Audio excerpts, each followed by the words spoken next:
السلام عليكم ورحمة الله وبركاته. بسم الله الرحمن الرحيم.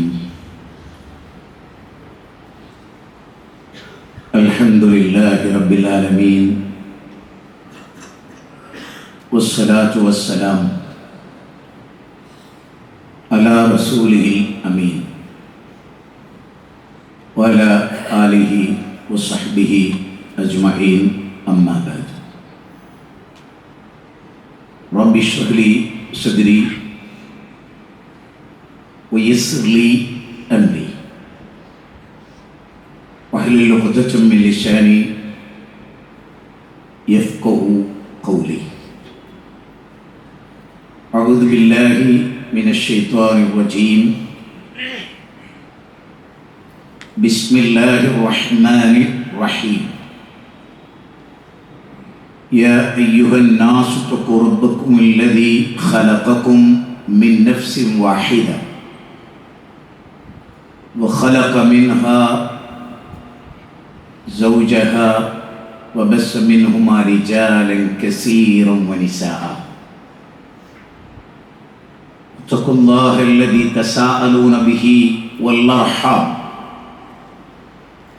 إن الله كان عليكم رقيبا.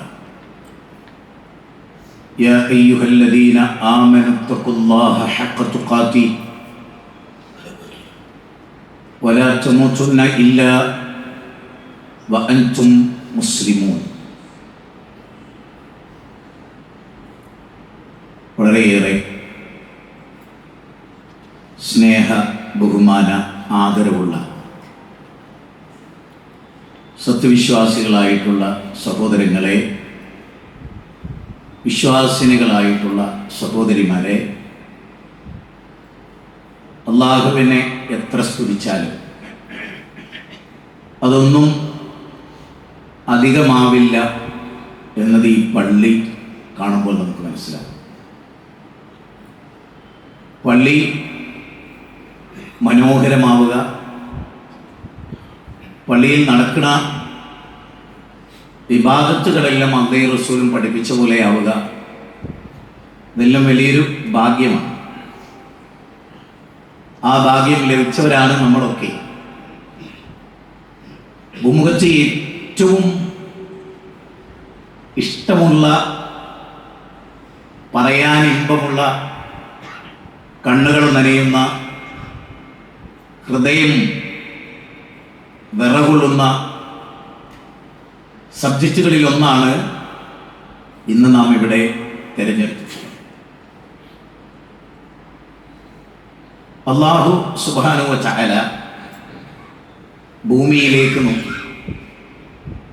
ഒരു പ്രമാണത്തിലെ ഒരു ഹദീസിൽ നിന്നുള്ള ഉദ്ധരണിയാണ്. ഭൂമുഖത്തേക്ക് നോക്കിയപ്പോൾ മനുഷ്യരുടെ കൂട്ടത്തിൽ ഏറ്റവും സ്ഫുടം ചെയ്യപ്പെട്ട ഹൃദയത്തിൻ്റെ ഉടമ, അല്ലെങ്കിൽ ഏറ്റവും കൂടുതൽ തഖ്വ ഉൾക്കൊള്ളുന്ന ഹൃദയം, അത് നബിയിലാണ്, സല്ലല്ലാഹു അലൈഹി വസല്ലമയിലാണ് എന്നുള്ള കണ്ടു. പിന്നീട് അല്ലാഹു സമൂഹങ്ങൾക്കിടയിൽ ഏറ്റവും നല്ല ഹൃദയമുള്ളവരാരാണ്? അത് നബി സല്ലല്ലാഹു അലൈഹി വസല്ലമയുടെ അനുചരന്മാരാണ്, സ്വഹാബികളാണ്. അപ്പൊ തന്നെ വിഷയത്തിൻ്റെ ഒരു ഗൗരവം ആ വാചകത്തിൽ തന്നെയുണ്ട്. ലോകത്തിലെ ഏറ്റവും നല്ല ഹൃദയം, അവിടെയാണല്ലോ ഈമാൻ പ്രവേശിക്കേണ്ടത്, അവിടെയാണല്ലോ തഖ്വ കുടികൊള്ളേണ്ടത്, അവിടെയാണല്ലോ ഖുശൂ ഉണ്ടാകേണ്ടത്, അവിടെയാണല്ലോ നിഫാഖില്ലാത്ത ഒരവസ്ഥാവിശേഷം ഉണ്ടാകേണ്ടത്. അങ്ങനെയുള്ള ഒരു സമൂഹത്തെ സംബന്ധിച്ച് തൗറാത്ത്, ഇഞ്ചീൽ പോലെയുള്ള വേദം, അതിൽ സ്വഹാബത്തിനെ പറ്റി പറയുന്നു എന്നാണ് അല്ലാഹു പറയുന്നത്. ചെറിയ കാര്യമല്ല. പൂർവ്വവേദങ്ങളിൽ ആ പ്രവാചകന്റെ അനുയായികളെ കുറിച്ച് സെപ്പറേറ്റ് പറയുന്നു. അല്ലാഹു സുബ്ഹാനഹു വ തആല 48-ാം അധ്യായം സൂറത്തു ഫതഹിൽ 29-ാമത്തെ വചനത്തിൽ ഇക്കാര്യം പറയും. മുഹമ്മദുർ റസൂലുള്ളാഹ് വല്ലദീന മുഹമ്മദ് നബി അല്ലാഹുവിന്റെ ദൂതനാണ്. വല്ലദീന ആമനു, അദ്ദേഹത്തിൽ വിശ്വസിച്ച ആളുകൾ, ആ ആളുകൾ അശിദ്ദാഉ അലൽ കുഫാർ, സത്യനിഷേധികളോട് കഠിനമായ നിലപാടുള്ള ശിദ്ദത്തുള്ള ആളുകളാണ്. റഹമാഹു ബൈനഹും, അവർ പരസ്പരം ദയാലുക്കളാണ്, കാരുണ്യം കാണിക്കുന്നവരാണ്. എന്നിട്ട് അല്ലാഹ് പറഞ്ഞു, കമസലുഹും, അവരുടെ ഉദാഹരണം ഇഞ്ചീലിലും തൗറാത്തിലും കൃഷിക്കാരനെ അത്ഭുതപ്പെടുത്തിയ കൃഷിത്തോട്ടം പോലെയാണ്. അഅജബൽ കുഫാർ നബാതു, കൃഷിക്കാരനെ കൃഷിയിടം അത്ഭുതപ്പെടുത്തുമാറ് വളർന്നു നിൽക്കുക. ബാക്കിയുള്ള ആളുകൾക്ക് അസൂയ തോന്നുന്ന വിധം, അതൊന്നും നശിച്ചിരുന്നെങ്കിൽ എന്ന് തോന്നുന്ന വിധം അത് പ്രൗഢമായി തീരുക. അങ്ങനെയാണ് സ്വഹാബത്തിനെ കുറിച്ച്. ഏതു സ്വഹാബത്തിനെ കുറിച്ച്? വൈകാനോ മിൻ ഖബ്ലി ലഫീ ളലാലിൻ മുബീൻ. ഖുർആൻ ഇറങ്ങുന്ന കാലത്ത് അവർ അങ്ങനെയാ. അത് ഏതുപോലെയെന്ന് ഒരു സ്വർണം ചളിയിൽ കിടന്നാൽ ആ സ്വർണത്തിനുള്ളിലൊക്കെ ചളി കയറും. പക്ഷെ സ്വർണം എന്താണ്? അമൂല്യമായ ഒന്നാണ്. അത് കഴുകി വൃത്തിയാക്കി ഉലയിലിട്ട് ഒന്ന് ഊതിയെ കാച്ചി പൊന്നാക്കിയാലോ. അല്ലാഹു പറയുന്നത് വൈകാനു മിൻ ഖബ്ലി ലഫീ ളലാലിൻ മുബീൻ, വ്യക്തമായ വഴികേടിലായിരുന്നു അവർ. ആര്? ഈ ആളുകൾ, ഈ സ്വഹാബത്ത് ഒരു വ്യക്തമായ വഴികേടിലായിരുന്നു. അവരാണ് ലോകത്തിലെ ഏറ്റവും നല്ല മനുഷ്യന്മാരായി തീരുന്നത്. 62-ാം അധ്യായം സൂറത്തുൽ ജുമുഅ 2-ാമത്തെ വചനം, 2-ാമത്തെ അധ്യായം 129-ാമത്തെ വചനം, 3-ാമത്തെ അധ്യായം 164-ാമത്തെ വചനം. ഈ വചനങ്ങളിലെല്ലാം അല്ലാഹ് പറയും. മാത്രമല്ല, ഇബ്രാഹിം നബി അള്ളാഹുവിനോട് ദുആ ചെയ്യുന്നുണ്ട്. റബ്ബനാ വബഅസ് ഫീഹിം റസൂല, ഒരു നബിയെ നിയോഗിക്കണം. എവിടെ? മക്കയിൽ. എന്തായിരിക്കണം ആ പ്രവാചകന്റെ ദൗത്യം? യുസ്ലു അലൈഹിം ആയാതി വയുസക്കീഹിം, സംസ്കരിക്കണം. ചെറിയ പ്രശ്നമുണ്ട് അവർക്ക്, ആ ജനതയ്ക്ക് ചെറിയ പ്രശ്നമുണ്ട്. അവരുടെ അഖീദ ക്ലിയർ അല്ല. അള്ളാഹിനെ പറ്റി അവർക്കറിയാം, പടച്ചോനെ പറ്റി അവർക്കറിയാം. എന്നാ അറിയേണ്ട വിധത്തിൽ അറിയോ? ഇല്ല. കാരണം ഖുർആൻ 6-ാം അധ്യായം 91, 92, 93 വചനം വേറെ പല സ്ഥലങ്ങളിലും. ഒന്ന്, വമാ ഖദറുല്ലാഹ ഹഖ്ഖ ഖദ്രി, അള്ളാഹിനെ കണക്കാക്കേണ്ട രൂപത്തിൽ അവർ കണക്കാക്കിയിട്ടില്ല. അള്ളാഹിനെ വിശ്വസിച്ചിട്ടില്ല എന്നല്ല. നമ്മൾ പറയല്ലോ, നിനക്ക് എന്നെ മനസ്സിലായിട്ടില്ല, ജിന്റെ ഒരു മുഖേ കണ്ടിട്ട് പോകും. എന്നുണ്ടാ ബാപ്പാനെ മോനെ അറിയില്ല എന്നുണ്ടോ? ജീവിതത്തിൽ ബാപ്പാന്റെ ദേഷ്യം ജീവിതത്തിൽ കണ്ടിട്ടില്ല എന്നല്ലാതെ ബാപ്പാൻ അറിയില്ല എന്നതുകൊണ്ട് വരുമോ? കോമൺ സെൻസ് ചിന്തിക്കുക. അള്ളാഹിനെ അവർക്കറിയാം, പക്ഷെ അറിയേണ്ട വിധത്തിൽ അറിഞ്ഞിട്ടില്ല. എന്തൊക്കെയോ ധാരണകളാണ്. ആ ധാരണകളിൽ അവർ ശിർക്ക് ചെയ്യുന്ന കാരണം പോലും അതാണ്. അതുകൊണ്ട് തന്നെ വളരെ വ്യക്തമായ വഴികേടിലായിരുന്ന ഒരു ജനതയെ അതിൽ ഏറ്റവും അത്ഭുതം എന്താ പറയുക? ഈ കൃഷ്ണദ്വൈപായന വേദവ്യാസൻ ഭവിഷ്യത് പുരാണത്തിൽ പറയുമ്പോൾ സഹാബത്തിനെ പറ്റി പറയുന്നുണ്ട്. നമുക്ക് എത്ര പേർക്കറിയാം?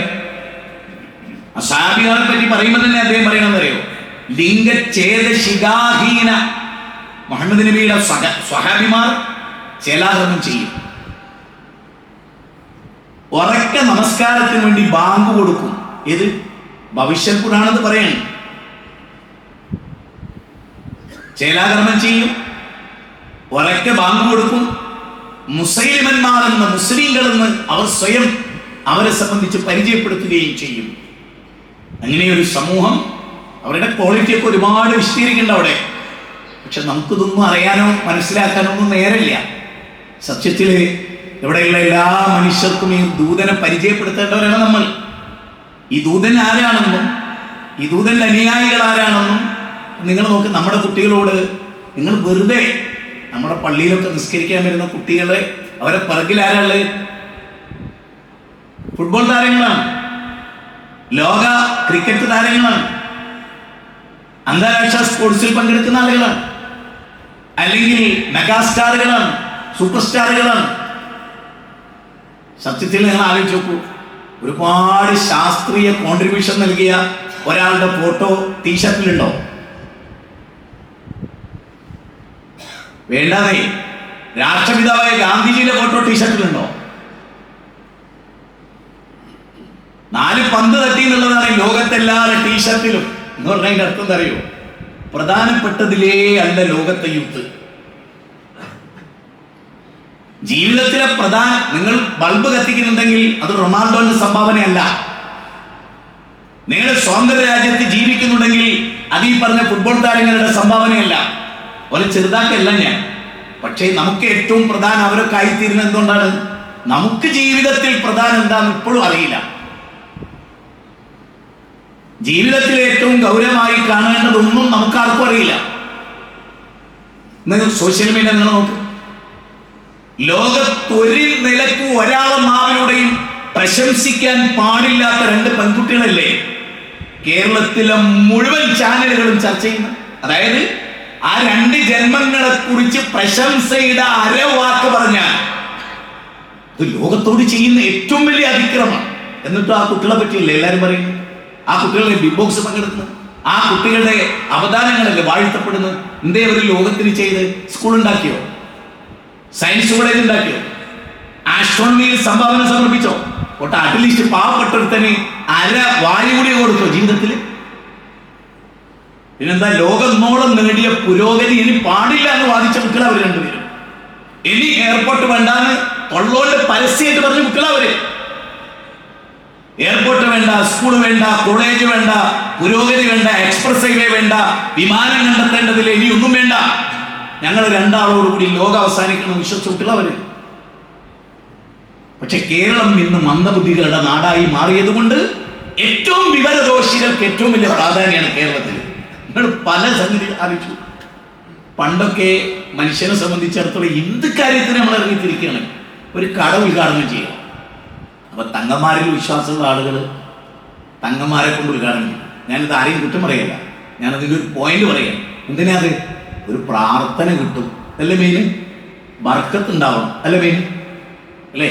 ഒരു പൂജയൊക്കെ നടത്തി ഒരു സന്യാസിനെ കൊണ്ടൊക്കെ ആയിരുന്നു പണ്ട് ഒരു നിലവള പൂക്കൾ. ഇന്നോ ഏറ്റവും കൂടുതൽ ശരീരം വളർന്നത് മുന്നിലും ബാക്കിലും എത്ര വളർച്ച ഉണ്ടോ അങ്ങനെ ഒരു വ്യക്തിനെ കൊണ്ടുവരാം.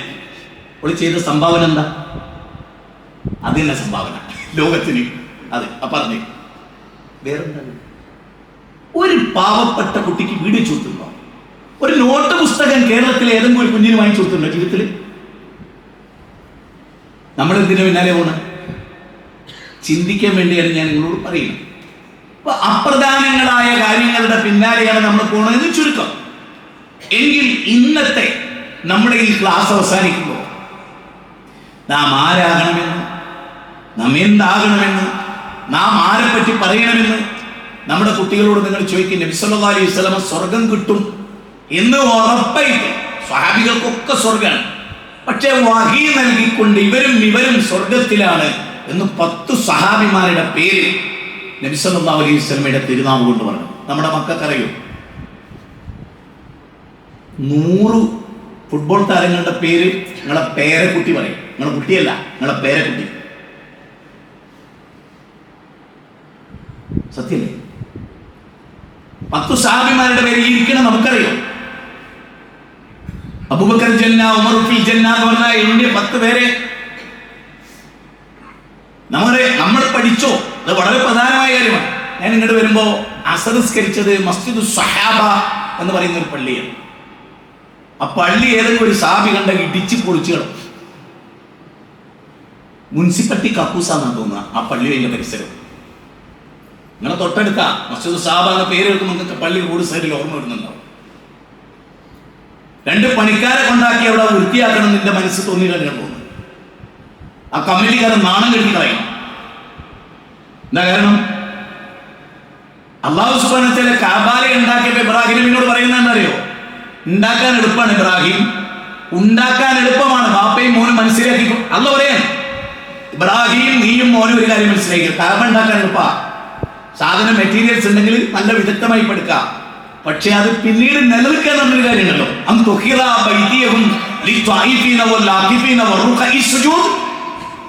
അവിടെ സുജൂദ് റുക്കൂ നിർവഹിക്കാനും എഴുത്തിക്കാതിരിക്കാനും വരുന്ന ആളുകൾക്ക് മൂത്രം മണക്കരുത്, മാലിന്യം ഉണ്ടാവരുത്. ഞാൻ ഈ മസ്ജിദ് സാഹബ് കണ്ടപ്പോൾ കിടിയില്ല. ചെറിയ മക്കൾക്ക് അവിടെ ഉസ്താദ് മദ്രസ എടുക്കുന്നു.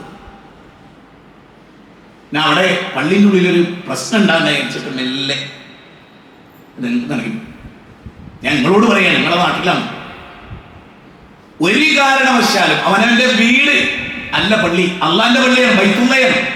ഒരു പൊടി ഒരു സ്ഥലത്ത് ഉണ്ടാകാൻ പാടില്ല. ഒരു പൊടി ടോയ്ലറ്റിലൊക്കെ നാവിട്ട് നക്കിയാൽ പോലും ഒരു രോഗാണും കയറരുത്. കോടാനുകോടി മനുഷ്യർ വരുന്ന 2 ഹറമുകളിൽ ജീവിതത്തിൽ എപ്പോഴെങ്കിലും മൂത്രം നടത്തുന്നുണ്ടോ? 4 ആൾ കയറിയ പള്ളിന്റെ അവസ്ഥയും പറയുന്നത്. സ്വഹാബത്ത് നബി സല്ലല്ലാഹു അലൈഹി വസല്ലം മസ്ജിദ് നബവിയിൽ മസ്ജിദ് നബവി എന്ന് പറഞ്ഞാൽ മണലിങ്ങനെ കൂട്ടിയിട്ട്, അതായത് ഈത്തപ്പനയുടെ നമ്മൾ ഈത്തപ്പന ഇങ്ങനെ ചതുരത്തിൽ ഇങ്ങനെ ഇട്ടിട്ട് അതിൽ മണ്ണ് നിറച്ചിട്ടാണ് മസ്ജിദ് നബവി. അതിന്റെ താഴ്ഭാഗം അതിൽ നബി പള്ളിയിലേക്ക് കയറിയുണ്ട്. കഫം ആരോ ഒരാൾ തുപ്പിയിട്ട് കുറച്ചൊരു കഫം. സ്വഹാബത്ത് പറയാണ്, സ്വഹാബിമാര് പറയാണ്, മുസ്ലിം അല്ലായിരുന്നെങ്കിൽ എത്ര നന്നായിരുന്നേനെന്ന് ചിന്തിച്ചു പോയി. നബിയുടെ ചീത്ത കേട്ടിട്ട് ആരാ അത് ചെയ്തതെന്ന് ചോദിച്ചു. പള്ളിയിൽ മൂത്രയിച്ച മനുഷ്യനോടോ നബി ഒന്നും പറഞ്ഞില്ല. കാരണം അയാൾ അത്രേ പള്ളിയുടെ പ്രാധാന്യം അറിയാത്ത ആളാണ്. പള്ളിയുടെ പ്രാധാന്യം അറിയുന്ന ഇന്നമായ യാമൂറു മസാജിദ എന്ന് പറഞ്ഞില്ലേ സൂറത്ത് തൗബയിലെ 18 പള്ളി പരിപാലിക്കേണ്ടത് 5 ഗുണങ്ങളാണ്.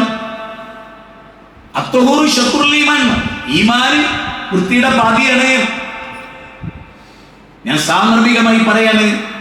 ഇനി ഞാൻ പറയുന്ന ഓരോ പോയിന്റ് നമ്മുടെ ജീവിതത്തിൽ എനിക്കും നിങ്ങൾക്കും വെളിച്ചമാകേണ്ടതാണ്. ഒന്നാമതായ കാര്യം, നബി സല്ലല്ലാഹു അലൈഹി വസല്ലം നാട്ടിൽ വന്നു. നബി സല്ലല്ലാഹു അലൈഹി വസല്ലം നാട്ടിൽ വന്നു ദൂതനായി. അബൂബക്കർ സിദ്ദീഖിനോട്, ഖദീജത്തുൽ കുബ്രയോട്, ആദ്യ പുരുഷൻ ആദ്യ സ്ത്രീ, 2 ആളും സ്വർഗത്തിലാണ്. ഉമ്മഹാത്തുൽ മുഅ്മിനാത്തിൽ 1-ാമത്തെ ആള്. ഒരു വേള ലോകത്ത് ഏറ്റവും കൂടുതൽ എൻ്റെ മനസ്സിലുണ്ട് ഒരു സ്ത്രീനെ പരലോകത്ത് വെച്ച് ആദ്യം കാണുകയാണെങ്കിൽ അത് ഖദീജത്തുൽ കുബ്രയെ കാണണമെന്നാണ് എൻ്റെ നിയ്യത്ത്. ഒരു പെണ്ണിനെ കാണുകയാണെങ്കിൽ അത് നമ്മുടെ ഉമ്മനെ. അതിന്റെ കാരണം എൻ്റെ പ്രസംഗത്തിൽ ഒടുവിൽ ഞാൻ പറയും. ഈ അബൂബക്കർ സിദ്ദീഖാണല്ലോ നബിയുടെ 1-ാമത്തെ, നബിയോടൊപ്പം 10-ാമത്തെ വയസ്സ് കൂടിയ ആൾ അലി ഇബ്നു അബീ ത്വാലിബ്. 24 വയസ്സുള്ളപ്പോൾ നബിയുടെ ബെഡിൽ കിടന്ന് നബി ഹിജ്റ പോകുമ്പോ ശത്രുക്കൾ കൊന്നാലും വേണ്ടിയില്ല എന്ന് കരുതി കിടന്ന ആളാണ് അലി ഇബ്നു അബീ ത്വാലിബ്. നബിയുടെ 2 പെൺകുട്ടികളെ കല്യാണം കഴിച്ച ആളാണ് ഉസ്മാൻ ഇബ്നു അഫ്ഫാൻ. നബിയുടെ കരളിന്റെ കഷ്ടത്തെ ജീവിത പങ്കാളിയായി സ്വീകരിച്ച ആളാണ് അലി ഇബ്നു അബീ ത്വാലിബ്, ജഅഫർ ഇബ്നു അബീ ത്വാലിബിന്റെ ബ്രദർ.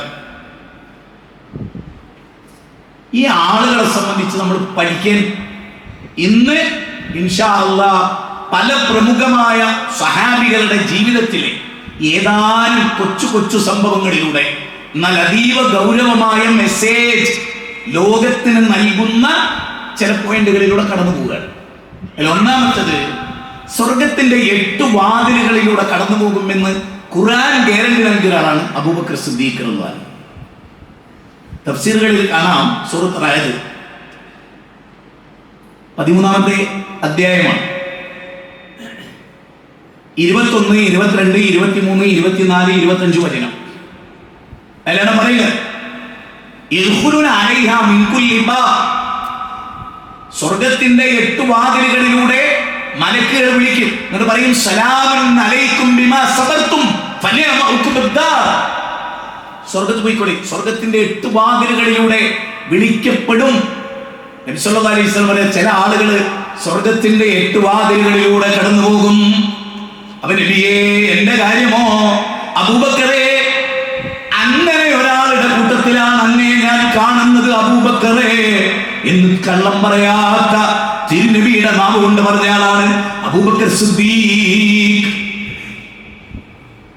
ആ അബൂബക്കർ സിദ്ദീഖിനെ പറഞ്ഞുകൊണ്ട് തുടങ്ങാം. ഒന്നാമത്തെ കാര്യം, നബി സല്ലല്ലാഹു അലൈഹി വസല്ലമയ്ക്ക് അവരോടും അവർക്ക് നബി സല്ലല്ലാഹു അലൈഹി വസല്ലമയോടും ഉണ്ടായിരുന്ന ബന്ധം സാനിർഭേണ ഞാൻ നിങ്ങൾക്ക് പറഞ്ഞു തരും. എനിക്കറിയാവുന്ന കാര്യം, നബി സല്ലല്ലാഹു അലൈഹി വസല്ലം വന്നു. ഇതൊരു പോയിന്റ് ആയിട്ട് തന്നെ എടുക്കണം. ഇതാണ് ഞാൻ ആദ്യം പറയുന്ന പോയിന്റ്. അബൂബക്കർ സിദ്ദീഖിലേക്ക് ഞാൻ മടങ്ങും. സ്വഹാബത്ത് ഖുർആൻ പഠിക്കാൻ കാണിച്ച ഒരു വ്യഗ്രതയെ കുറിച്ച് പറഞ്ഞുകൊണ്ട് നമുക്ക് സ്റ്റാർട്ട് ചെയ്യാം. അബൂ മുസ അശ്അരി, അബ്ദുല്ലാഹി ഇബ്നു മസ്ഊദ് റളിയല്ലാഹു അൻഹു ഇവരൊക്കെ പറയുന്ന ഒരു കാര്യമാണ്, ഹദീസിൽ വന്നതാണ്. എന്താണെന്ന് ചോദിച്ചാൽ, ഞങ്ങൾ നബി സല്ലല്ലാഹു അലൈഹി വസല്ലം ഞങ്ങൾക്ക് ഖുർആൻ ഓതി തരുമ്പോൾ ഞങ്ങൾ ആ സദസ്സിൽ ഒരു പക്ഷി ഞങ്ങളുടെ ഷോൾഡറിൽ വന്നിരുന്നാൽ അത് പാറിപ്പോകാതിരിക്കാനുള്ള നിതാന്തമായ ജാഗ്രത ഉണ്ടായിരുന്നു ഞങ്ങൾക്ക്. അബൂ ത്വൽഹത്തുൽ അൻസാരി ഇങ്ങനെ നബി സല്ലല്ലാഹു അലൈഹി വസല്ലം എല്ലാവരും ക്ലാസ് കഴിഞ്ഞിട്ട് പോകും, നബിയുടെ ക്ലാസ് കേൾക്കും. ഈമാനു യസീദു വയൻഖുസു, ഈമാൻ കൂടുകയും കുറയുകയും ചെയ്യും. അല്ലാഹു പറഞ്ഞല്ലോ, നബിയെ നിങ്ങളുടെ ക്ലാസ്സിൽ ഇരിക്കുമ്പോഴുള്ള ഈമാൻ വീട്ടിൽ ചെല്ലും വലിയാണ് ഉണ്ടാവില്ല എന്ന് റസൂൽ സല്ലല്ലാഹു അലൈഹി വസല്ലം. അബൂ ത്വൽഹത്തുൽ അൻസാരി ഇങ്ങനെ താടിക്ക് 2 കൈയും ഇങ്ങനെ കൊടുത്തിട്ട് ഇങ്ങനെ കുത്തിയിട്ട് നബിയുടെ മുഖത്തേക്ക് ഇങ്ങനെ നോക്കും. നബി സല്ലല്ലാഹു അലൈഹി വസല്ലം ചെയ്യും, അബൂ ത്വൽഹ എല്ലാവരും പോയല്ലോ, അബൂ ത്വൽഹക്ക് പോണ്ടേ, അബൂ ത്വൽഹക്ക് പോണ്ടേ. എന്ന് പറഞ്ഞു, നബിയെ ഞാൻ ശിർക്കിലായി, ഞാൻ ജാഹിലിയത്തിലായി, ഞാൻ ഇരുട്ടിലായി. നിങ്ങൾ സൂറത്ത് ബഖറയുടെ കേട്ടില്ലേ? 255, 54, 55, 56, 57 വചനങ്ങളാണ് നമ്മൾ കേട്ട്. അതിൽ ഞാൻ ഇരുട്ടിലായിരുന്നു, ഞാൻ വെളിച്ചത്തിലെ എൻ്റെ മാതാപിതാക്കളെ പ്രായശ്ചിത്തം തന്നുകൊണ്ട് നബിയെ ഞാൻ നിങ്ങളെ സംരക്ഷിക്കും, എനിക്ക് അത്രയും ഇഷ്ടമാണ് നിങ്ങളെ എന്നാ പറയും. അപ്പൊ ആ സദസ്സിൽ അവർ ഇരുന്നിരുന്ന ഒരു ഇരുത്തം. അത് അബ്ദുല്ലാഹി ഇബ്നു മസ്ഊദ് പറയാണ്, ഞങ്ങൾക്ക് മഗ്‌രിബിന് ജിബ്രീൽ വന്ന് നബി സല്ലല്ലാഹു അലൈഹി വസല്ലമക്ക് ഖുർആൻ ഓതി കൊടുത്താൽ 10 ആയത്താണെങ്കിൽ നിങ്ങൾ സുബൈ ആവുമ്പോഴേക്ക് ആ 10 ആയത്ത് ഞങ്ങൾ മനപ്പാടാക്കും. എന്ന് ഞാൻ പറയും, നിങ്ങൾ പ്രത്യേകം ശ്രദ്ധിക്കണം. 10 ആയത്താണ് പഠിപ്പിച്ചതെങ്കിൽ ആ 10 ആയത്ത് ഞങ്ങൾ രാവിലെ ആവുമ്പോഴേക്ക് ഞങ്ങൾ മനപ്പാടാക്കും. ഇനി സുബഹിക്കാണ് അല്ലെങ്കിൽ ദുഹറിനാണ്, നെക്സ്റ്റ് ദുഹറാവുമ്പോഴേക്ക്, സുബഹിയാണെങ്കിൽ രാത്രി ആകുമ്പോഴേക്ക് ഞങ്ങളത് പഠിക്കും, മനപ്പാടാക്കും. ഞങ്ങൾ അതിനെക്കുറിച്ച് അഗാധമായി ചിന്തിക്കും. പോരാ, ഞങ്ങൾ അതിൽ വിലക്കുള്ള കാര്യമുണ്ടല്ലോ, ഇന്നതൊന്നും ചെയ്യരുത്, ഞങ്ങൾ ആരും അത് ചെയ്തിരുന്നില്ല, ഞങ്ങളാരും അത് ചെയ്തിരുന്നില്ല. അല്ലാഹ് 5 ആയത്തിൽ പറയാണ്, ഇന്നൊക്കെ ഹറാമാണ്, ഇന്നൊക്കെ ചെയ്യരുത്, വെറുക്കപ്പെട്ടതാണ്, ഒഴിവാക്കണം എന്ന് പറഞ്ഞാൽ ഞങ്ങള് പിന്നെ കാത്തിക്കില്ല. മഗ്‌രിബിന് സുബഹിയാവുമ്പോഴേക്ക് ആ തിന്മ മുഴുവൻ എന്തായിട്ടുണ്ടാവും, ഉപേക്ഷിച്ചിട്ടുണ്ടാവും. ഇനി 5 കാര്യം ഞങ്ങളോട് എടുക്കാനാണോ പറഞ്ഞത്? 5 കാര്യങ്ങൾ ജീവിതത്തിൽ പകർത്താനുള്ള തിടുക്കമായിരിക്കും ഞങ്ങൾ. എന്നിട്ടേ ഞങ്ങൾ 11ാമത്തെ ഒരു ആയത്തിനെ കുറിച്ച് ചിന്തിച്ചിരുന്നു. നമ്മളോ? ഞാൻ വളരെ ആത്മാർത്ഥമായി ചോദിക്കാം, നമ്മളിപ്പോൾ പല അധ്യായവും കേൾക്കണം. നമുക്ക് എത്ര കേൾക്കുമ്പോൾ തന്നെ അത് ഏതാ അധ്യായം നമുക്കറിയോ? ഖൈറുക്കും മൻ തഅല്ലമൽ ഖുർആന വഅല്ലമഹു. ഉസ്മാൻ ഇബ്നു അഫ്ഫാൻ, സഹീഹ് മുസ്ലിം, ഖുർആനിന്റെ ഫളായിലിനെ കുറിച്ച് പറയുന്നിടത്ത് വന്ന ഹദീസ്, ഖൈറുക്കും മൻ തഅല്ലമൽ ഖുർആന വഅല്ലമഹു. ഖുർആൻ പഠിപ്പിക്കുന്നവനേക്കാൾ ഉത്തമനായ ആരുണ്ട്? അപ്പൊ അവരെല്ലാം, അബൂബക്കർ സിദ്ദീഖ് തന്നെ ഇമാമത്ത് നിൽക്കാൻ പറയുന്നതെന്നും ആയിഷ ബീവി പറയാണ്, ഇല്ല നബിയേ, ഉപ്പാക്ക് ഇമാമത്ത് അറിയൂല. ആയിഷ, നീ എന്താ യൂസുഫ് നബിയുടെ പെണ്ണുങ്ങളെ പോലെ? നബി ചോദിക്കാണ്, ആയിഷ എന്താ പറഞ്ഞ കാര്യം, എന്താണ് യൂസുഫ് നബിയുടെ കാലത്തെ പെണ്ണുങ്ങളെ പോലെ? നബി അബൂബക്കറിനോട് ഇമാമത്ത് നിൽക്കാൻ പറ. ആയിഷ പറഞ്ഞു, ഇല്ല നബിയെ, ഉപ്പാക്ക് നിൽക്കാൻ കഴിയില്ല, ഉപ്പാക്ക് ഓതാൻ കഴിയൂല, ഓതുമ്പോഴേക്ക് ഉപ്പ കരഞ്ഞു പോവും, അപ്പൊ ഉപ്പാന്റെ ശബ്ദം ബാക്കിൽ ഇവർക്ക് കേൾക്കാൻ പറ്റൂല. എന്തായിരിക്കും അബൂബക്കർ സിദ്ദീഖിന്റെ ഖൽബ്? നമുക്ക് എനിക്കൊക്കെ തന്നല്ലോ അല്ലാഹ് അത്. ആ സ്ഥലത്ത് ഈമാൻ ഇടുന്നത് എങ്ങനെ? കാലത്തിൽ അറാബു ആമന്നാ കുല്ലം തുമിനു വലാകിൻ ഖുലു വസ്ലംനാ വലമ്മാ യദ്ഖുൽ ഈമാനു ഫീ ഖുലൂബികും. കാലത്തിൽ അറാബു ആമന്നാ, അറാബികൾ വന്നിട്ട് പറഞ്ഞു ഞങ്ങൾ ഈമാൻ ഉണ്ട്. അല്ലാഹ് പറയാണ്, നബിയെ നിങ്ങൾക്ക് അവരെ ഹൃദയം അറിയില്ലല്ലോ. അപ്പൊ ആരെ പോയിന്റ് ആട്ടോ? നിങ്ങൾക്ക് അവരെ ഹൃദയം അറിയില്ലല്ലോ നബിയെ. അല്ല പറയും, അവരെ ഹൃദയത്തിൽ ഈമാനൊന്നും കിടന്നിട്ടില്ല. കാലത്തിൽ അറാബികൾ വന്നിട്ട് ഞങ്ങൾ മുഅ്മിനീങ്ങളായി എന്ന് പറയുന്നു. അവിടെ എന്തായിരിക്കും അല്ല അങ്ങനെ പറയാൻ? അവരെ ഹൃദയത്തിനകത്തുള്ള കുപ്പിക്കകത്തുള്ള വസ്തുവിനെ പോലെ മൊയ്തീൻ ശൈഖ് കാണുന്നതാണ്. നമ്മുടെ ഉമ്മത്തിന്റെ പല ആളുകളും പാവങ്ങള്, അവരെ രക്ഷപ്പെടുത്തേണ്ട ഒരു ചുമതലയും കൂടി ഉണ്ട് നമുക്ക്. ഇത്ര അന്ധവിശ്വാസം ഭൂമുഖത്ത് ഒരു ക്രിസ്ത്യാനിക്ക് പോലും ഉണ്ടാവില്ല. ഇന്നത്തെ മുസ്ലിം ഉമ്മത്തിന്റെ അന്ധവിശ്വാസം ഇവിടുത്തെ കട്ട പിടിച്ച, അതായത് 33 കോടി ദൈവത്താരാധിക്കുന്ന കട്ട പിടിച്ചൊരു ബൗദ്ധ വിശ്വാസിക്ക് പോലും തലപ്പാവ് ധരിച്ചൊരു മുസ്ലിയാരെ ശിർക്ക് ഇല്ല എന്ന് വിശ്വസിക്കുന്ന ഒരാളാണ് ഞാൻ. നിങ്ങൾ ചിന്തിക്കൂ, കാലത്തിൽ ആദാബു ആമന്ന 49-ാം അധ്യായം 14-ാമത്തെ വചനം, സൂറത്ത് ഹുജറാത്തിലെ 17-ാമത്തെ വചനം. അതിൽ പറയുന്നുണ്ടാണ്, അറാബികൾ വന്നിട്ട് പറഞ്ഞു എനിക്ക് ഈമാനുണ്ട്. അപ്പൊ അല്ലാഹ് പറയുന്നു വലാകിൻ ഖൂലു അസ്ലംന, മുസ്ലിം ആണ് എന്ന് പറഞ്ഞോട്ടെ, മുസ്ലിം ആണെന്ന് പറഞ്ഞോട്ടെ.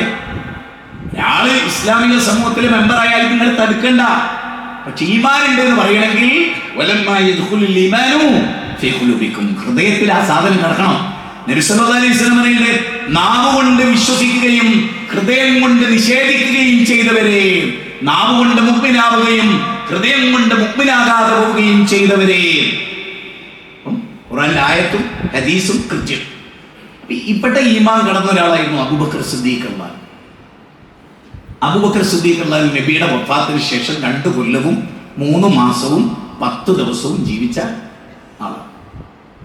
2 വർഷവും 3 മാസവും 10 ദിവസവും ജീവിച്ചിട്ട് ലോകത്തോട് വിട പറഞ്ഞ ആളാണ് ആര്?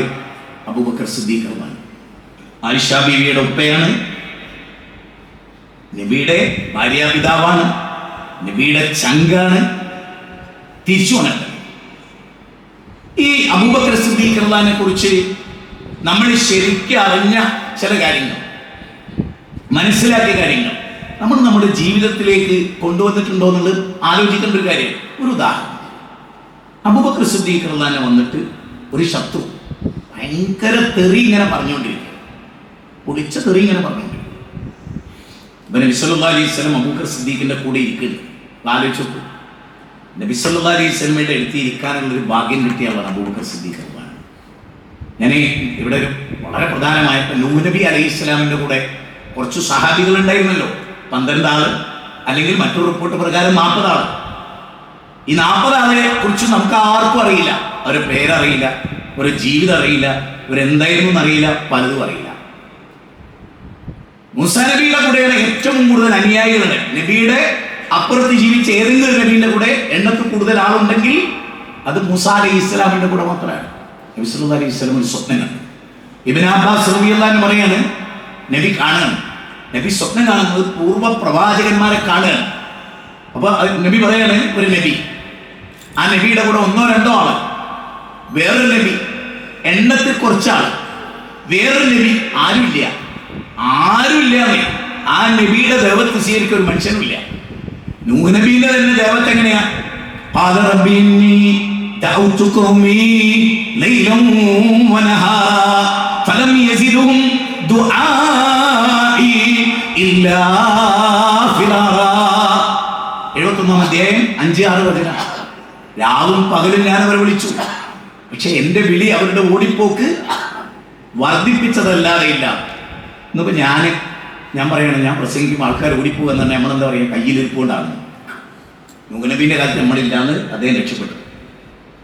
കാരണം ഇന്നത്തെ ആളുകളുടെ കാഴ്ചപ്പാടൊന്നുമല്ല അവർക്കാർക്കും ഉണ്ടായിരുന്നു. അതിശക്തമായ ദേവത്താണോ, അതിന് വലിയ പിന്തുണൊന്നും ഉണ്ടാവില്ല. സുഖിപ്പിച്ചോ, ലൈക്ക് കിട്ടും, വേറെ സമൂഹത്തിൽ മാറ്റൊന്നും ഉണ്ടാവില്ല. 10 കൊല്ലം മുമ്പ് ലൈക്ക് കിട്ടിയ ആൾക്ക് 10 കൊല്ലം കഴിഞ്ഞിട്ട് ലൈക്ക് കിട്ടും, പക്ഷെ ആ 10 കൊല്ലത്തിൽ എനിക്ക് ഒരു പെരിച്ചായി പോലും മാറിയിട്ടുണ്ടാവില്ല. പറഞ്ഞു മനസ്സിലാക്കണം വിചാരിക്കുന്നത്. ആള് മാറണോ? ഒരാളെ ഹോസ്പിറ്റലിൽ കൊണ്ടുവന്ന് സർജറി എടുത്തേണ്ട ഒരാളെ പാരസെറ്റമോൾ കൊടുത്തിട്ട് കാര്യമുണ്ടോ? ഇവിടെ നിന്നിട്ട് കീറിയിട്ട് ഇങ്ങോട്ട് തുറന്നാട് വെച്ചിട്ട് ഇതിൻ്റെ ഉള്ളതൊക്കെ എന്താന്ന് നോക്കി ക്ലീൻ ആക്കി തുന്നി കൂട്ടുമ്പോൾ ആള് നന്നാവും. മനസ്സിലായില്ലേ? അല്ലാണ്ട് അവിടെ സോപ്പിട്ട മനുഷ്യൻ നന്നാവില്ല. അങ്ങനെ ചരിത്രം ഇസ്ലാമിനില്ല സോപ്പിടുന്ന ചരിത്രം. നേർക്ക് നേരെ പറയാ, നേർക്ക് നേരെ മനസ്സിലാക്കി കൊടുക്കുക, നേർക്ക് നേരെ വസ്തുതകൾ ക്ലിയർ ആക്കിയിട്ട് അവിടുന്ന് ആ ദൗത്യം നിർവഹിച്ച് അവൻ അവന്റെ താവളത്തിലേക്ക് മടങ്ങും. ആണ് ഇസ്ലാമിന്റെ ഒരു സിദ്ധാന്തം. അബൂബക്കർ സിദ്ദീഖ് റളിയല്ലാഹു നബിയുടെ കൂടെ ഇരിക്കുകയാണ്. അവന് നബി സല്ലല്ലാഹു അലൈഹി വസല്ലമയെ അബൂബക്കർ സിദ്ദീഖ് ഇരിക്കുമ്പോൾ ഒരാൾ വന്നിട്ട് ഭയങ്കരമായ ചീത്ത പറയുന്ന അബൂബക്കർ സിദ്ദീഖിനെ. നമ്മളൊക്കെ ചീത്തയേക്കാൾ പറയും. നമ്മൾ ചീത്തയൊന്നും കേൾക്കണ്ട. റോട്ടിലൂടെ പോകുമ്പോൾ ഒരു വണ്ടി ഇങ്ങനെ ഒന്ന് ചെറുങ്ങനെ ആയാൽ അപ്പം തുടങ്ങും. ലോകത്ത് ഏറ്റവും കൂടുതൽ മലയാളികൾക്ക് ദേഷ്യം പിടിക്കലപ്പോഴാണ് വണ്ടി പോകുമ്പോൾ. അന്നപ്പം ഏത് താടി വെച്ചോനും തെറി വരാത്തില്ല. എന്താ അറിയില്ല, വണ്ടി കയറുമ്പോഴേക്ക് ഈ ചൂട് ഇവിടുന്ന വരുന്നത്. അവനാനും വണ്ടി ഓടിക്കാണ്, അവനാനും ഇങ്ങനൊക്കെ വരാ, ഒരു ലേശം മുന്നോട്ട് പിടിച്ചു പോവുക. അപ്പോഴേക്ക് ചോദിക്കണം ഇവിടെ അബൂബക്കർ സിദ്ദീഖിന്റെ മുമ്പിൽ വന്നിട്ട് കുളിച്ച തെറി അറിയില്ല. അപ്പൊ നബി സല്ലല്ലാഹു അലൈഹി വസല്ലം അബൂബക്കർ സിദ്ദീഖിനെ നോക്കുന്നുണ്ട്, എന്താണ് ഭാവമാറ്റം എന്നുള്ളത്. പിന്നെ അയാൾ അങ്ങോട്ട് പോയിട്ട് പിന്നെയും തിരിച്ചു വന്നൊരു ചീത്ത പറയണം. അപ്പൊ ഇതിങ്ങനെ ആവർത്തിച്ച് കയറിയപ്പോ ഏത് മനുഷ്യന്റെയും ക്ഷമന്റെ നെല്ലിപ്പടി എന്ന് പറയുന്ന സംഭവം ഉണ്ടല്ലോ, ചൊല്ലൂർപ്പടിയല്ല നെല്ലിപ്പടി. ആ സംഗതിയിൽ ഇങ്ങോട്ട് എത്തിയപ്പോ അബൂബക്കർ സിദ്ദീഖ് ഒന്നാൽ പൊട്ടിക്കാൻ വെച്ചിട്ട് എഴുന്നേക്കുമ്പോഴേക്ക് അല്ലാഹുവിന്റെ റസൂൽ സ്വല്ലല്ലാഹു അലൈഹി വസല്ലം അവിടെ നിന്ന് പോയി. ശരിയായി കളി അബൂബക്കറെ എന്ന് പറയുകയല്ല, നമ്മളാണെങ്കിൽ അങ്ങനെ എനിക്ക് കൊടുത്തോ ഞാൻ എൻ്റെ കൂടെ. പക്ഷെ നബി സല്ലല്ലാഹു അലൈഹി വസല്ലം അവിടുന്ന് എസ്കേപ്പ് ആയി. എസ്കേപ്പ് ആയോടുകൂടി അബൂബക്കർ സിദ്ദീഖിന് സ്വബോധം വന്നു. അബൂബക്കർ സിദ്ദീഖ് തന്നെ പിന്നെ പോണത് ഈ ചീത്ത പറഞ്ഞതിന്റെ കൂടെയല്ല. നബി സല്ലല്ലാഹു അലൈഹി വസല്ലമയുടെ കുറിച്ച് ചോദിക്കാം, നബിയെ എന്തേ ഇപ്പോ എന്നെ ഒരുപാട് ചീത്ത പറഞ്ഞ് പ്രകോപിപ്പിച്ചപ്പോ ഞാൻ എഴുന്നേറ്റല്ലോ, എന്തേ നബിയെ അതുവരെ നിങ്ങൾ എന്റെ കൂടെ ഇരുന്നല്ലോ, പിന്നെ എന്തേ നിങ്ങൾ എഴുന്നേറ്റ് പോയത്? ഇത് ശരിക്കും ഇന്നത്തെ ക്ലാസ്സിലെ ഏറ്റവും പ്രധാനമായി ജീവിതത്തിൽ നമ്മൾ പഠിക്കേണ്ട ഒരു കാര്യത്തെ കുറിച്ചാണ് പറയുന്നത്. എല്ലാവരും ഭാര്യനോട് ദേഷ്യം പിടിക്കുമ്പോൾ, മക്കളോട് ദേഷ്യം പിടിക്കുമ്പോൾ, നാട്ടുകാരോട് ദേഷ്യം പിടിക്കുമ്പോൾ, ധാർമ്മികമായി തന്നെ നമുക്ക് ദേഷ്യം പിടിക്കുന്ന കുറെ രംഗങ്ങളുണ്ടാവും. അങ്ങനെയൊക്കെ വരുമ്പോൾ അബൂബക്കർ സിദ്ദീഖിന്റെ ചോദ്യം എന്താ, റളിയല്ലാഹു തആല അൻഹു ചോദ്യം എന്താ, എന്താ അങ്ങനെയിട്ട് പോയത്? അവൻ നബി സല്ലല്ലാഹു അലൈഹി വസല്ലം പറയണം, അബൂബക്കറേ നിങ്ങൾ ഇങ്ങനെ ഇരുന്നല്ലോ, ക്ഷമിച്ചിട്ട് ചീത്തയൊക്കെ ഇട്ട് ഇങ്ങനെ ഇരുന്നല്ലോ, ക്ഷമിച്ചിട്ട് വലാ തസ്തവിൽ ഹസനതു വല സയ്യ. ആ മാനദണ്ഡ പ്രകാരം ഖുർആൻ 30-ാം അധ്യായം 43, 44, 45 വചനപ്രകാരം നിങ്ങൾ ഇരുന്നല്ലോ. അപ്പൊ അങ്ങയുടെ തൊട്ടടുത്തൊരു മലക്ക് അങ്ങക്ക് വേണ്ടി ദുആ ചെയ്തുകൊണ്ട് അങ്ങയുടെ സബർ കാരണത്താൽ അല്ലാഹു നിയോഗിച്ചൊരു മലക്ക്, അവൻ തെറി പറഞ്ഞിട്ടും അങ്ങ് ക്ഷമിച്ചിരുന്നപ്പോ ഒരു മലക്ക് അവിടെ ഉണ്ടായിരുന്നു. അങ്ങ് ചാടി എഴുന്നേറ്റോടുകൂടി മലക്ക് അപ്രത്യക്ഷമാകുകയും ഇബ്ലീസ് ലഅനത്തുല്ലാഹി അലൈഹി പ്രത്യക്ഷപ്പെടുകയും ചെയ്തു. അവിടെ ഞാൻ ഇരിക്കൂലെന്ന് അബൂബക്കറെ നിങ്ങൾക്ക് അറിയില്ലേ? നമ്മൾ ശരിക്കും പഠിക്കേണ്ടത് ഈ ഒരു ചരിത്രം. അതായത് ഇതിവിടെ ഇരിക്കുന്ന ഒരാള് ചിലപ്പോൾ ഏറ്റവും ദേഷ്യം പിടിക്കുന്ന ആൾക്കാരുണ്ടോ ഈ കൂട്ടത്തിൽ? ഭാര്യമാര് പറയും, എനിക്കൊക്കെ അറിയാം, സതേ സംഗതി താടിയൊക്കെ ഉണ്ട്, സതേ നരിയാണ്ട് മോള് തുണി കൊടുക്കും, പള്ളിയിൽ 1-ാമത്തെ സഫിലാണ്, തെറിയിലും 1-ാമത്തെ സഫിലാണ്, മുജാഹിദാണ്, സെൽഫിയാണ്, പക്ഷെ തെറിയിലും 1-ാമത്തെ സഫിലാണ്. ലോകത്തിലൊക്കെ ഏറ്റവും ദേഷ്യം പിടിക്കുക നമ്മളെ ഏറ്റവും സ്നേഹിക്കുന്ന ഏറ്റവും അടുത്തുള്ളവരോടാണ്. അത് സ്നേഹം കൂടുതലുണ്ട്, ദേഷ്യവും കൂടുതലുണ്ടാവും, അത് വേറെ വിഷയമാണ്, നേച്ചറാണ്. പക്ഷേ അല്ലാഹു പറയുന്ന ഒരു വാചകം ഉണ്ട് അവിടെ, അബൂബക്കർ സിദ്ദീഖിന്റെ ഈ സഹനം സ്വർഗ്ഗാർക്കാണ്. അത് പറയുന്നിടത്ത് പറയുന്നുണ്ട്, എന്തെന്നറിയോ? വസാരിഉ ഇലാ മഗ്ഫിറത്തിൻ മിർ റബ്ബിക്കും വജന്നത്തുൻ അർളുഹു സ്സമാവാതു വൽ അർദ് ഉഇദ്ദത്ത് ലിൽ മുത്തഖീൻ. എന്നിട്ട് അല്ലാഹു പറയാണ്, അല്ലദീന, വിശുദ്ധ ഖുർആനിൽ സൂറത്ത് ആൽ ഇംറാൻ 3-ാം അധ്യായം 133, 34, 35, അല്ലദീന യുൻഫിഖൂന ഫിസ് സറാഇ വൽ ളറാഇ വൽ ഖാലിബീന അൽ ഗൈബ് വൽ ആഫീന അനിൻ നാസ് വല്ലാഹു യുഹിബ്ബുൽ മുഹ്സിനീൻ. സമ്പത്തുള്ളപ്പോഴും ഇല്ലാത്തപ്പോഴും ചെലവഴിക്കുകയും കോപം ഒതുക്കി വെക്കുകയും ചെയ്യുന്ന ആളുകൾക്ക്, ആ മുഹ്സിനീങ്ങൾക്ക് ആകാശഭൂമികളുടെ വലിപ്പമുള്ള സ്വർഗമുണ്ട്. അപ്പൊ ആ സ്വർഗത്തിന്റെ 8 വാതിൽ കയറാൻ ഏറ്റവും അർഹനാരാ? അല്ലെ, അബൂബക്കർ സിദ്ദീഖ് റളിയല്ലാഹു അൻഹു. ഈ അബൂബക്കർ സിദ്ദീഖ് റളിയല്ലാഹു അൻഹുവിനെ പറ്റി പറയുമ്പോൾ എന്റെ ഏറ്റവും ഹൈലൈറ്റ് ചെയ്യുന്ന പോയിന്റ്, സഹാബിമാരിലെ ഏറ്റവും പ്രഗത്ഭരായ 6 പേരുടെ ഹിദായത്തിന് നിമിത്തമായ ആളാണ് ആര്? ഒരാളെ പേര് പറയൂ. അബൂബക്കർ സിദ്ദീഖ് റളിയല്ലാഹു അൻഹു മുഖാന്തരം ഇസ്ലാം സ്വീകരിച്ച ഒരാളെ പേര് പറയൂ. പിന്നെ അടുത്ത ആളെ പേര് പറയൂ. ഒരു വലിയ ഖലീഫയാ, 12 കൊല്ലം ഇസ്ലാമിന്റെ ഭരണമേറ്റെടുത്തു. അതാരാ? ഉസ്മാൻ ബിൻ അഫ്ഫാൻ അല്ലേ? അതേ നബിയുടെ സഅദ് ബിൻ അബീ വഖാസ്, അബ്ദുല്ലാഹ് ഇബ്നു സുബൈർ, അങ്ങനെ തുടങ്ങി സുബൈർ ബിൻ അവ്വാം തുടങ്ങി 6 സഹാബിമാരെ അദ്ദേഹത്തിന്റെ. ഞാനതിൽ അത്ഭുതം തോന്നിയൊരു കാര്യം പറഞ്ഞു. ഞാൻ ഇങ്ങോട്ട് വരുമ്പോൾ ആലോചിച്ചൊരു കാര്യമാണ്, നിങ്ങളിൽ ഒരാൾക്ക് അല്ലെ നമ്മളിൽ ഒരാൾ ഈ ലോകത്തെ മുഴുവൻ വിഭവവും ഒരു വർഷം ഡിസംബർ 10 തരികയെന്ന് വിചാരിക്കുക. ലോകത്തിലെ ഏറ്റവും അമൂല്യമായ ലോകത്തിലെ എല്ലാ വിഭവവും ഈ നാട്ടിൽ ഒരാളുടെ മുമ്പിൽ ഒരു വർഷം പ്രദർശിപ്പിക്കപ്പെടുക. അയാൾ ആരായിരിക്കും മുതൽ? അങ്ങനെ അയാളുടെ മുമ്പിൽ 6 തവണ പ്രദർശിപ്പിക്കപ്പെട്ടാലോ? 2021, 2022, 2023, 2024, 2025, 2026. ആ ആളാണ് ആര്? അബൂബക്കർ സിദ്ദീഖ് റളിയല്ലാഹു അൻഹു. കാരണം എന്താ? 6 ആൾക്ക് ഹിദായത്തിന് നിമിത്തായ ലോകം മുഴുവനും ലഭിച്ചതിന് തുല്യാണ് ഒരാൾ ഹിദായത്തിലായ. അപ്പൊ 6 ആൾ ഹിദായത്തിലായാലോ? ലോകം 6 തവണ ലോകത്തിലെ മുഴുവൻ വിഭവങ്ങളും നിങ്ങൾ ആ വിഭവം നിങ്ങൾ എണ്ണേണ്ടത് എങ്ങനെയാ? ആ ലോകത്തിന്റെ മുഴുവൻ വിഭവങ്ങൾ എണ്ണേണ്ടത് എങ്ങനെയാ? എണ്ണുമ്പോ നമ്മളെങ്ങനെ എണ്ണ? വെള്ളിയും സ്വർണവും മറ്റു വിഭവങ്ങൾ, അത് മാത്രമല്ല. പിന്നെ ഏതാണ്? ആകാശഭൂമിയിൽ നിറക്കപ്പെടുന്ന സകല ബർക്കത്തുകളും ഭൂമിയിലേക്ക് ഇറങ്ങുന്നത് ഈ വിഭവങ്ങൾ മുഴുവൻ വെക്കുന്നതിന് തുല്യമാണെന്ന് ഖൈബർ യുദ്ധവേളയിൽ നബി ചോദിക്കുന്നുണ്ട്, അയിന അലി എവിടെ? അലിയാരെവിടെ? അലിയാർ തങ്ങളെവിടെ? ആ അലിയോട് പറയുന്നുണ്ട്, ഇസ്ലാമിന്റെ കൊടി കൊടുത്തുകൊണ്ട്, അലി ഖൈബർ കോട്ടയിൽ പോകണം, തൗഹീദിലേക്ക് അവരെ വിളിക്കണം.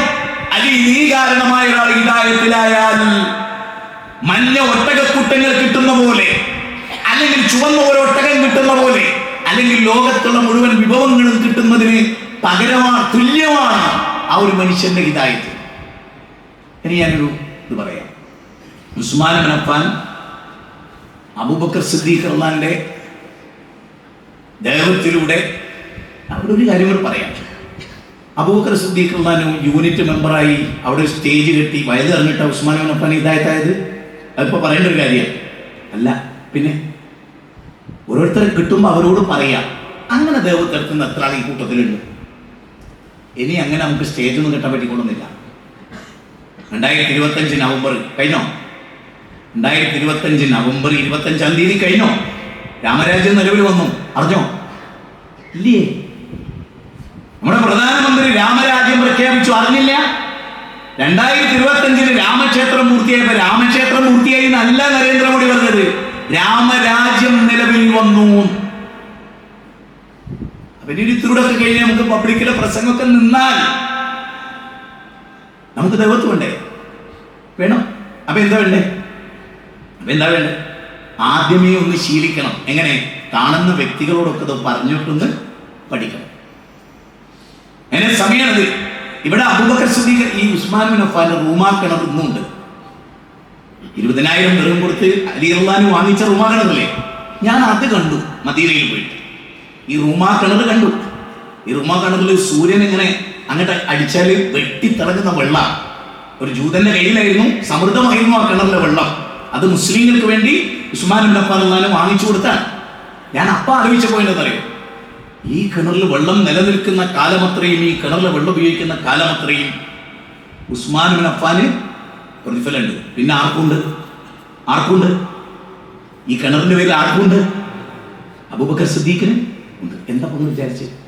ഉസ്മാൻ ഇബ്നു അഫ്ഫാൻ ചെയ്യുന്ന എല്ലാ പ്രവർത്തനങ്ങളിൽ നിന്നും ഒന്നും കുറയാതെ, റസൂലിന്റെ വാക്ക് അങ്ങനെയാണ്, അദ്ദേഹത്തിന് ഒന്നും കുറയാതെ തത്തുല്യമായ കൂലി ആർക്കുണ്ട്? എങ്കിൽ നമ്മളിൽ എത്ര പേർക്കുണ്ട് ആ കൂലി? ചിന്തിക്ക്. 72 പേർ മിശ്രബർദാന്റെ ദേവത്തിലൂടെ ഇസ്ലാം ആയതാ. എത്ര പേര്? 72 പേര്. 72 തവണ ലോകത്തെ മുഴുവൻ വിഭവവും കൊണ്ടുപോയി വെച്ചുകൊടുത്താൽ കിട്ടുന്ന കൂലി ആർക്ക് കിട്ടി? നേരത്തെ പറഞ്ഞ പ്രകാരമാണെങ്കിൽ ആർക്ക് കിട്ടി? നമുക്ക് കിട്ടിയോ? ഒരു പഞ്ചായത്തിലെ വിഭവമെങ്കിൽ 4 തേങ്ങെങ്കിലും മുമ്പിൽ വരുമോ? ദൈവത്തിന്റെ പേരിൽ. ഈ അബൂബക്കർ സിദ്ദീഖ് റളിയല്ലാഹുവിനെ കുറിച്ച് എത്ര എനിക്ക് തോന്നിയിട്ടില്ല. നബി സല്ലല്ലാഹു അലൈഹി വസല്ലമയുടെ കൂടെ മദീനയിലേക്ക് ഞാൻ ഇറാ ഗുഹയിൽ പോയ ഒരുപാടല്ലോ. സൗർ ഗുഹയിൽ പോയാലൊന്ന് കൈവന്തിച്ചേ. സൗർ ഗുഹയിൽ, ഇറാ ഗുഹയിൽ ഒട്ടുമിക്ക ആളുകളും കയറും. ഒരു ത്രില്ലി. സൗർ ഗുഹയെ ഞാൻ ഒറ്റ പ്രാവശ്യം പോയിട്ടുള്ളൂ. പിന്നെ ഞാൻ പോകാൻ തീരുമാനിച്ചു, മരിച്ചു. കാരണം എന്നെപ്പോലത്തെ ഒരു സാധു ഷുഗർ രോഗി നടന്ന് തകിടെത്തല്ലേ, കയറി അവസാനം ഞാൻ റബ്ബിനോട് ദുആ ചെയ്യ, പടച്ചോനെ ഇതിലൊരു സുന്നത്തുമില്ല, ഒരു ത്രില്ലിന് യുവത്വം പടച്ചോനെ തിരിച്ചവിടെ എത്തിച്ചേരണേ, ഇവിടുന്ന് മരിച്ചോട് കൂലിയില്ല, വെറുതെ കയറി. പക്ഷേ എനിക്കതൊരു വലിയ വിപ്ലവമായി. എന്താ, ഈ സൗർ ഗുഹ എനിക്കൊന്ന് കാണണമെന്ന് പുതിയ, രണ്ടാക്കി അതിൽ ഇരിക്കാൻ പറ്റൂ, മൂന്നാമതൊരാക്കയിൽ കയറാൻ പറ്റില്ല. അപ്പൊ അള്ളാഹു ഇത് ഉണ്ടാക്കിയ കാലം മുതൽ ഈ സംഭവത്തിന് വേണ്ടി അള്ളാഹു ഒരുക്കും വെച്ച സ്ഥലം ഇത്. അതിന് ഏറ്റവും എനിക്ക് അത്ഭുതം തോന്നിയെന്നാൽ, ഇപ്പൊ ഇത് ഇവിടെ ഓപ്പണാണ്, ഈ സൈഡ് ഓപ്പണാണ്, ആ സൈഡ് ഓപ്പൺ ആയാലും നിങ്ങളൊന്ന് സങ്കല്പിക്കുക, ഇറാഖു അങ്ങനെയാണ്, അവിടെ ഓപ്പണാണ്, ഇവിടെ ഓപ്പണാണ്. ഇതിനുള്ളിൽ ഇരിക്കുകയാണ് ആര്? അബൂബക്കർ സിദ്ദീഖും അല്ലെ, സാഹിബ് എന്ന് വിളിക്കപ്പെട്ടത് അബൂബക്കർ സിദ്ദീഖിനെയാണ് ഖുർആൻ. ഈ സൗർ ഗുഹയിൽ ഇരുന്നപ്പോ നബിയുടെ സാഹിബ്, നബിയുടെ കൂട്ടുകാരൻ അതാരായിരുന്നു? അബൂബക്കർ സിദ്ദീഖ് റളിയല്ലാഹു അൻഹു. ആ അബൂബക്കർ സിദ്ദീഖ് റളിയല്ലാഹു അൻഹു ഇവിടെ നിൽക്കണ നബി പുറത്ത്.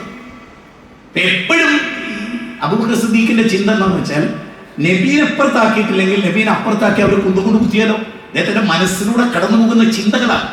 അപ്പം അദ്ദേഹമാണ് ഇവിടെ ഉള്ളത്, ഗുഹയുടെ അപ്പുറത്തുള്ളത്.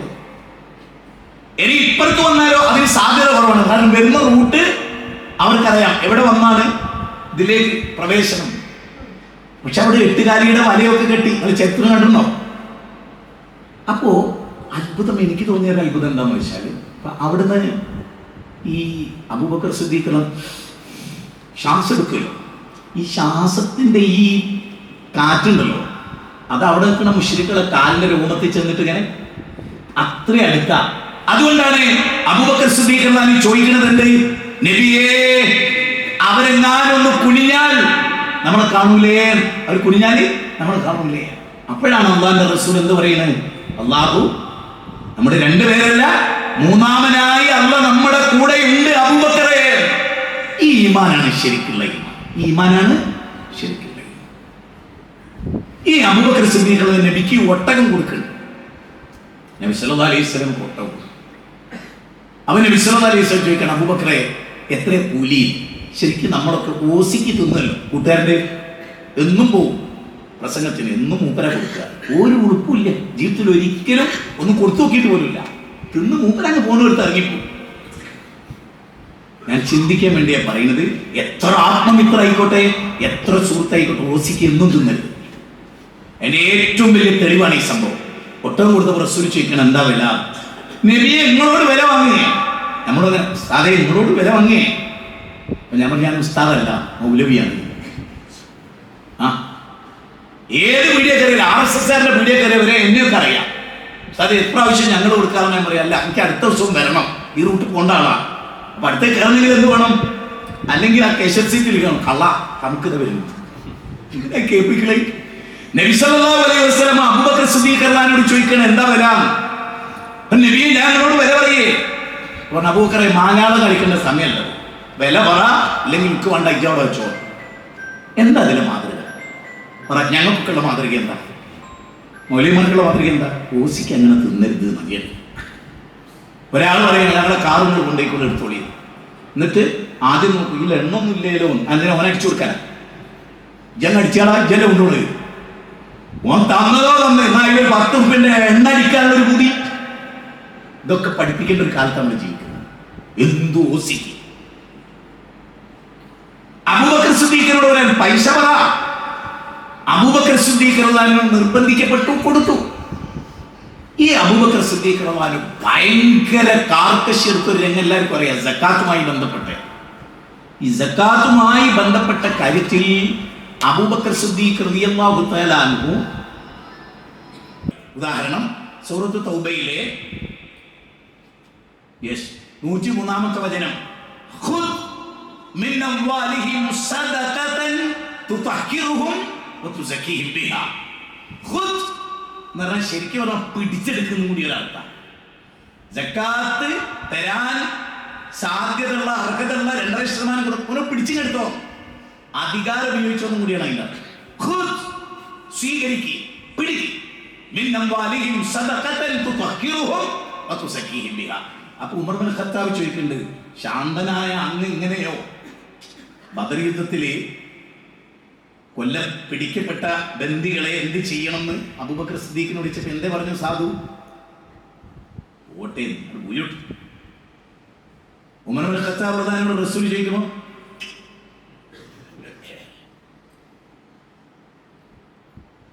പറഞ്ഞു മനസ്സിലായി? ഉമർ ഇബ്നുൽ ഖത്താബ് റളിയല്ലാഹു എന്താ ചെയ്യേണ്ടത്? അബൂബക്കർ സിദ്ദീഖിനോടോ? രണ്ട് സുബ്ഹാനല്ലാ. അതേ, അതുകൊണ്ടാണ് ഉമർ ഇബ്നുൽ ഖത്താബ് ചോദിക്കുന്നത് എന്ത്? ഇത്ര കാർക്കശ്യമോ? പക്ഷെ ലോകത്തെ ഏറ്റവും നല്ലൊരു തീർപ്പ് കൽപ്പിച്ച സഹാബി കൂടിയാണ് അബൂബക്കർ സിദ്ദീഖ് എന്ന് ഞാൻ പറയുന്നത് ഒരു അഖീദാപരമായ കാര്യമാണ്. നബി സല്ലല്ലാഹു അലൈഹി വസല്ലം വഫാത്തായി. ഇത് ശരിക്കും പഠിച്ചോളൂ. ഇനി പറയുന്ന ഒരു 10 മിനിറ്റ് അഖീദയിൽ സഹാബത്തിന്റെ കാർക്കശ്യത്തെ കുറിച്ചാണ് ഞാൻ പറയുന്നത്. അതിൽ ഏറ്റവും പ്രധാനമായി അബൂബക്കർ സിദ്ദീഖ് ഒരു മുഹൂർത്തത്തെ, അതായത് രാവിലെ തലേന്ന് നബിയെ കണ്ടു. നബി സല്ലല്ലാഹു അലൈഹി വസല്ലം അസ്വസ്ഥനാണ്, അസുഖബാധിതനാണ്, ക്ഷീണിതനാണ്, ബോധക്ഷയം ഉണ്ടാവുന്നുണ്ട്, പിന്നെ ഉതെടുക്കുന്നുണ്ട്. അപ്പം അബൂബക്കർ സിദ്ദീഖ് ആദ്യേ മനസ്സിലാക്കിയ ആളാണ്. ഇതാ ഇറങ്ങിയപ്പോഴും ഈ വർഷത്തിന് ശേഷം ഞാനൊരു പക്ഷെ നിങ്ങളുടെ കൂട്ടത്തിൽ ഉണ്ടാവില്ല. ഈ വർഷം കഴിഞ്ഞാൽ നമ്മൾ തമ്മിൽ കണ്ടുമുട്ടിക്കൊള്ളണമെന്നില്ല എന്ന് പറയുമ്പോഴേക്ക് അബൂബക്കർ സിദ്ദീഖ് തന്റെ തൊണ്ടെന്ന് ഹർ ഹർ എന്ന് പറഞ്ഞൊരു സങ്കടം. നബി സല്ലല്ലാഹു അലൈഹി വസല്ലം അബൂബക്കർ കൊളാക്കരുത്. ബാക്കിയുള്ളവർ മനസ്സിലായിട്ടില്ല. ഉമർ ഇബ്നുൽ ഖത്താബിനും ഇബ്നു അബ്ബാസിനും അബൂബക്കർ സിദ്ദീഖിനും മനസ്സിലായി. നബി പറഞ്ഞതിന്റെ അർത്ഥം നബി മരിക്കാൻ പോവാണ്. അപ്പൊ അബൂബക്കർ സിദ്ദീഖ് റളിയല്ലാഹു അൻഹു നബി കണ്ടു. പിന്നെ അവർക്ക് നബിക്കൊരു ക്ഷീണമൊക്കെ വിട്ട് ഒരല്പം അങ്ങനെ ഉണ്ടാവില്ല. നമുക്ക് ചെന്ന് കണ്ട ഇല്ല, അങ്ങനെ വലിയ സീരിയസ് ഒന്നല്ല. അങ്ങനെ തോന്നിയിട്ട് എല്ലാവരും ഓരോ വഴിക്ക് നീങ്ങി. അപ്പോഴാണ് നബിയുടെ മരണം പെട്ടെന്ന് ഉണ്ടാവുന്നതും. പിന്നെ അവിടെ ഉള്ള എന്താണ്, ഈ അബ്ദുല്ലാഹ് ഇബ്നു ഉമ്മു മക്തൂം, ഒരു ഖുർആനിക വചനം. ഈ ഉമർ ഇബ്നുൽ ഖത്താബ് റളിയല്ലാഹു അൻഹു നബീനെ ആദ്യം കൊല്ലാൻ വന്ന ആളാണ്. നബീനെ ശരിയാക്കണമെന്ന് വിശ്വസിച്ച ആളായിരുന്നു. പക്ഷെ പിന്നെ നബീനെ ശരിയാക്കുന്നവരെ ശരിയാക്കാന്ന് പറഞ്ഞ ആളാണ് ആര്? ഉമർ ഇബ്നുൽ ഖത്താബ്. അതാണ് ഇസ്ലാമിന്റെ ഒരു കളി. അതാണ് ഇസ്ലാമിന് മാത്രമുള്ള കളിയുടെ പേരുമാണ്. ഉമർ ഇബ്നുൽ ഖത്താബ് റളിയല്ലാഹു പറയാണ്, നബി കൊല്ലപ്പെട്ടു എന്ന് പറഞ്ഞാൽ അവനാ ശരിയാണ്. ഊരിപ്പിടിച്ച വാളേറ്റൊരു മാനസിക രോഗിയെ പോലെ. അത്രയും പ്രവാചകന്റെ മരണം അദ്ദേഹത്തിന് താങ്ങാൻ കഴിഞ്ഞില്ല. അപ്പൊ അബ്ദുല്ലാഹി ഇബ്നു മക്തൂമിന് ഉമർ ഇബ്നുൽ ഖത്താബ് റളിയല്ലാഹു എന്താണ് പേടിയാണ്. പക്ഷെ അദ്ദേഹം ഒരു ആയത്ത് ഓതുന്നുണ്ട്, മുഹമ്മദ് നബി മരിക്കും. സൂറത്ത് ആൽ ഇംറാനിലെ 144-ാമത്തെ വചനം. അബ്ദുല്ലാഹി ഇബ്നു ഉമ്മു മക്തൂം ഇങ്ങനെ ഉരുവിട്ടുകൊണ്ടിരിക്കുന്നുണ്ട്. പക്ഷേ ഉമർ ഇബ്നുൽ ഖത്താബിനെ പേടിച്ചിട്ട് മെല്ലെ അങ്ങനെ പറഞ്ഞിങ്ങനെ ഒഴിഞ്ഞു കളിക്കും. അപ്പൊ നബി മരിച്ചു എന്ന് പറഞ്ഞവനെ ഞാൻ ശരിയാക്കുന്ന പറയുന്നത്. അപ്പോഴാണ് അബൂബക്കർ സിദ്ദീഖ് റളിയല്ലാഹു വരുന്നത്.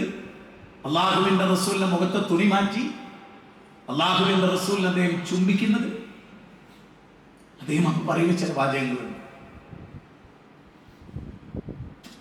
പിന്നെ രംഗം മോശാവുക. ആള് ഉമർ ഇബ്നുൽ ഖത്താബാണ്. വെട്ടും എന്ന് പറഞ്ഞാൽ വെട്ടും, കുത്തും എന്ന് പറഞ്ഞാൽ കുത്തും, ചെയ്യും എന്ന് പറഞ്ഞാൽ ചെയ്യും. ഒരു കുസലില്ലാത്ത പ്രകൃതമാണ്. നീണ്ട കൈകളും അല്ലെങ്കിൽ ശരീരമായിരുന്നു. പക്ഷേ കൈ എന്നൊക്കെ പറഞ്ഞാൽ ഒന്ന് പതിഞ്ഞ ആള് നിലത്ത് അത്രയും ആകാര സൃഷ്ടമുള്ള ആളാണ് ഉമർ ഇബ്നുൽ ഖത്താബ്. പിന്നെ ഉള്ളിൽ ജ്വലിക്കുന്ന ശൗര്യം, ഒരു സിംഹത്തിന്റെ, ഒരു പുലിമലയെ കയറിയുമായിട്ടുള്ള ആ പ്രകൃതം. ഉമർ ഇബ്നുൽ ഖത്താബ് റളിയല്ലാഹു അൻഹു വയലന്റായിട്ട് ഇങ്ങനെ നടക്കും. അപ്പൊ അബൂബക്കർ സിദ്ദീഖ് റളിയല്ലാഹു അൻഹു പറഞ്ഞു, സിറ്റ് ഡൗൺ യാ ഉമർ ഇജ്ലിസ്. അപ്പട്ട ഉമർ ഇബ്നുൽ ഖത്താബിന്റെ മേലെ നിൽക്കണം. അതായത് ചില സത്യങ്ങൾ പറയാൻ അബൂബക്കർ സിദ്ദീഖ് റളിയല്ലാഹു അൻഹു പഠിച്ചിട്ടില്ല. സോഫ്റ്റായ ഒരുപാട് മേഖലയുണ്ട്. പക്ഷെ വളരെ ശ്രദ്ധേയമായ മേഖലയിൽ അബൂബക്കർ സിദ്ദീഖ് എന്നിട്ട് പറയാൻ 2 ഖുർആനിക വചനം ഉദ്ധരിച്ചു. 31 അധ്യായം സൂറത്ത് സുമറിൽ നിന്ന് 30-ാമത്തെ 2 വചനം. 2 സൂറത്ത് ആൽ ഇംറാനിൽ 144-ാമത്തെ വചനം. ഈ 2 വചനങ്ങൾ ഉദ്ധരിച്ചുകൊണ്ടൊരു കാര്യം പറഞ്ഞു. ആരെങ്കിലും മുഹമ്മദിനെയാണ് ആരാധിക്കുന്നതെങ്കിൽ അദ്ദേഹം മരിച്ചിരിക്കുന്നു. അല്ല, ആരെങ്കിലും അല്ലാഹുവിനെയാണ് ആരാധിക്കുന്നതെങ്കിൽ ഇതാണ് കേരളത്തിലെ മുസ്ലിമീങ്ങളെ നമുക്ക് പഠിപ്പിക്കാനുള്ളത്. അബൂബക്കർ സിദ്ദീഖ് പഠിപ്പിച്ച ഇക്കാര്യാണ് കേരളത്തിലെ ഷെയ്ഖ് അബൂബക്കറിനെ നമുക്ക് പഠിപ്പിക്കാനുള്ളത്. എന്താ മനസ്സിലായത്? ആരെങ്കിലും മുഹമ്മദ് നബിയാണ് ആരാധിക്കുന്നതെങ്കിൽ അദ്ദേഹം മരിച്ചു. ശരിക്കും നിങ്ങൾ ചിന്തിക്കണേ, ഇന്ന് കേരളത്തിലെ മുസ്ലിമീങ്ങളുടെ വിശ്വാസമായിരുന്നു അബൂബക്കർ സിദ്ദീഖിനും ഉമറിനുണ്ടെങ്കിൽ ഉമറുൽ ഖത്താബ് തന്നെ വയലൻ്റായത്. നബി എല്ലാ സദസ്സിലും വരും, വിളിച്ചാൽ എല്ലാം കേൾക്കും, കബറിന് പുറത്തേക്ക് കയ്യിടും, സലാം തരും, വയലത്തൂർ തങ്ങൾക്ക് കയ്യെടുക്കുന്ന. അങ്ങനെയാണെങ്കിൽ അബൂബക്കർ സിദ്ദീഖ് വന്നിട്ട് എന്താ പറയണ്ടേ? അബൂബക്കർ സിദ്ദീഖിന്റെ മനസ്സിൽ ഇന്ന് കേരളത്തിലെ സമസ്തക്കാരുടെ വിശ്വാസമാണെങ്കിൽ എന്താ വേണ്ടേ? എന്തിനാ അബൂബക്കറെ ബേജാറുണ്ട്? നബിയുടെ മരണവും ജീവിതവും മാത്രമല്ല, നബി ജീവിച്ചിരിക്കുന്നതിനേക്കാൾ എല്ലാം കേൾക്കുകയും എല്ലാം കാണുകയും നമ്മുടെ സദസ്സിൽ വരികയും എല്ലാം നിയന്ത്രിക്കുകയും ചെയ്യാൻ മരിച്ചതിന് ശേഷമല്ലേ അബൂബക്കറെ ഉമറെ ഇങ്ങനെ ബേജാറാണെന്നല്ലേ ചോദിക്കണ്ടേ? മറിച്ച് പറയാനുണ്ട്, അള്ളാഹുവിന്റെ ദൂതനെയാണോ ആരാധിക്കുന്നതെങ്കിൽ മരിച്ചു. അതിന്റെ അർത്ഥം എന്താ അറിയോ? വിശുദ്ധ ഖുർആൻ 16-ാം അധ്യായം 20-21 വചനത്തിൽ പറയുന്നുണ്ടല്ലോ, അംവാതുൻ ഗൈറു അഹ്യാഇൻ വമാ യശ്കുറൂന അയ്യാന യുബഅസൂൻ. ആ മഹാന്മാരൊക്കെ മരിച്ചുപോയ ആളുകളാണ്, അതുകൊണ്ട് അവരെ വിളിച്ച് പ്രാർത്ഥിക്കാൻ പറ്റില്ല. ജീവിച്ചിരിക്കുന്നവരല്ല, ഒരുമിച്ച് കൂട്ടപ്പെടുന്ന ദിനത്തെക്കുറിച്ച് അറിവുള്ളവരുമല്ല. ഈ തൗഹീദാണ് അവിടെ പഠിപ്പിക്കുന്നത്. ഇതായിരിക്കണം നമ്മുടെ മനസ്സിൽ.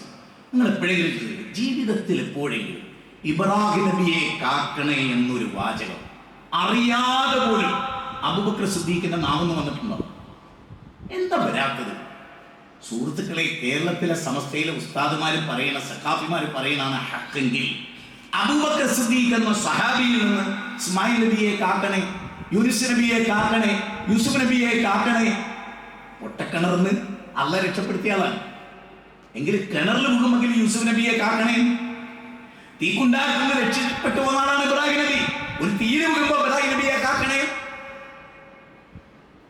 ഇല്ല, അങ്ങനെ ഒരു ദീനില്ല, അങ്ങനെ ഒരു ഇസ്ലാം ഇല്ല. അത് ഇസ്ലാം അല്ല, അത് ഇസ്ലാം അല്ല.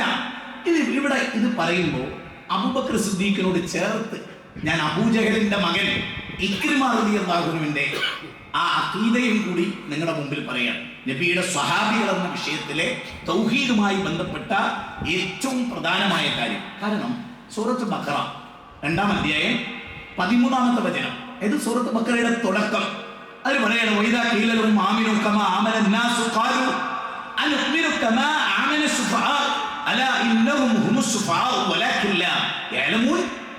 അതായത് ഈ മനുഷ്യർ വിശ്വസിച്ചതുപോലെ, അതായത് സ്വഹാബികൾ വിശ്വസിച്ചതുപോലെ അവരോട് വിശ്വസിക്കൂ എന്ന് പറഞ്ഞാൽ അന്നത്തെ മുനാഫികൾ ചോദിക്കും, ഈ മൂഢന്മാർ സ്വഹാബികളെയാണ്, നഊദു ബില്ലാഹ്, മൂഢന്മാർ വിശ്വസിച്ചതുപോലെ നിങ്ങൾ വിശ്വസിക്കുകയോ? പലപ്പോഴും നമ്മളെ പറ്റി എന്താ പറയല്? ഇവിടുത്തെ മുസ്ലിം സംഘടനകളിലെ പ്രബല വിഭാഗം എന്താ പറയല്? മണ്ടന്മാർ, ഇബ്നു തൈമിയ്യയുടെ ആളുകൾ. ഇബ്നു തൈമിയ്യക്ക് മുമ്പ് ലോകത്താരെങ്കിലും ഇങ്ങനെ പറഞ്ഞിട്ടുണ്ടോ ഇവർ മൂഢന്മാരാണ് എന്നാണ് പറയുന്നത്? ഇത് അന്ന് പറഞ്ഞ കാര്യമാണ്. സഹാബികൾ വിശ്വസിച്ചതുപോലെ സഹാബിമാർ ഏത് ദർഗ തേടിയാ പോയത്? സഹാബിമാരെ നബി സല്ലല്ലാഹു അലൈഹി വസല്ലം എന്ന കാലത്ത് നബിയാണല്ലോ ഏറ്റവും ഒടുവിൽ. നിങ്ങൾ ഇങ്ങനെ ചിന്തിക്കും, ഔലിയാക്കൾക്കൊരു അവസാനമില്ല ഉണ്ടോ? അമ്പിയാക്കൾക്കൊരു അവസാനം ഉണ്ടെന്ന് പറഞ്ഞാൽ മനസ്സിലായില്ല. ആദം നബി മുതൽ മുഹമ്മദ് നബി വരെയാണ് അമ്പിയാക്കളുടെ. ഔലിയാക്കളതോ ആദം നബിയുടെ കാലം മുതൽ ലോകം അവസാനിക്കുന്ന ഒരു ഔലിയാക്കളുടെ പട്ടിക നിങ്ങളാണ്. മനസ്സിലായോ? ഔലിയാക്കള് എപ്പോഴും ഉണ്ടാവും, അമ്പിയാക്കളോ ആഴ്ചയിൽ ഉണ്ടാവുമോ? ഇല്ല. അവിടെ മനസ്സിലാക്കിയത് നബി സല്ലല്ലാഹു അലൈഹി വസല്ലം എന്താ പറയുന്നത്? നബി എന്താ പറഞ്ഞു കൊടുക്കേണ്ടത്? പൂർവ്വ പ്രവാചകന്മാരുടെ ഖബർ ഇന്നടത്തൊക്കെ ഉണ്ട്.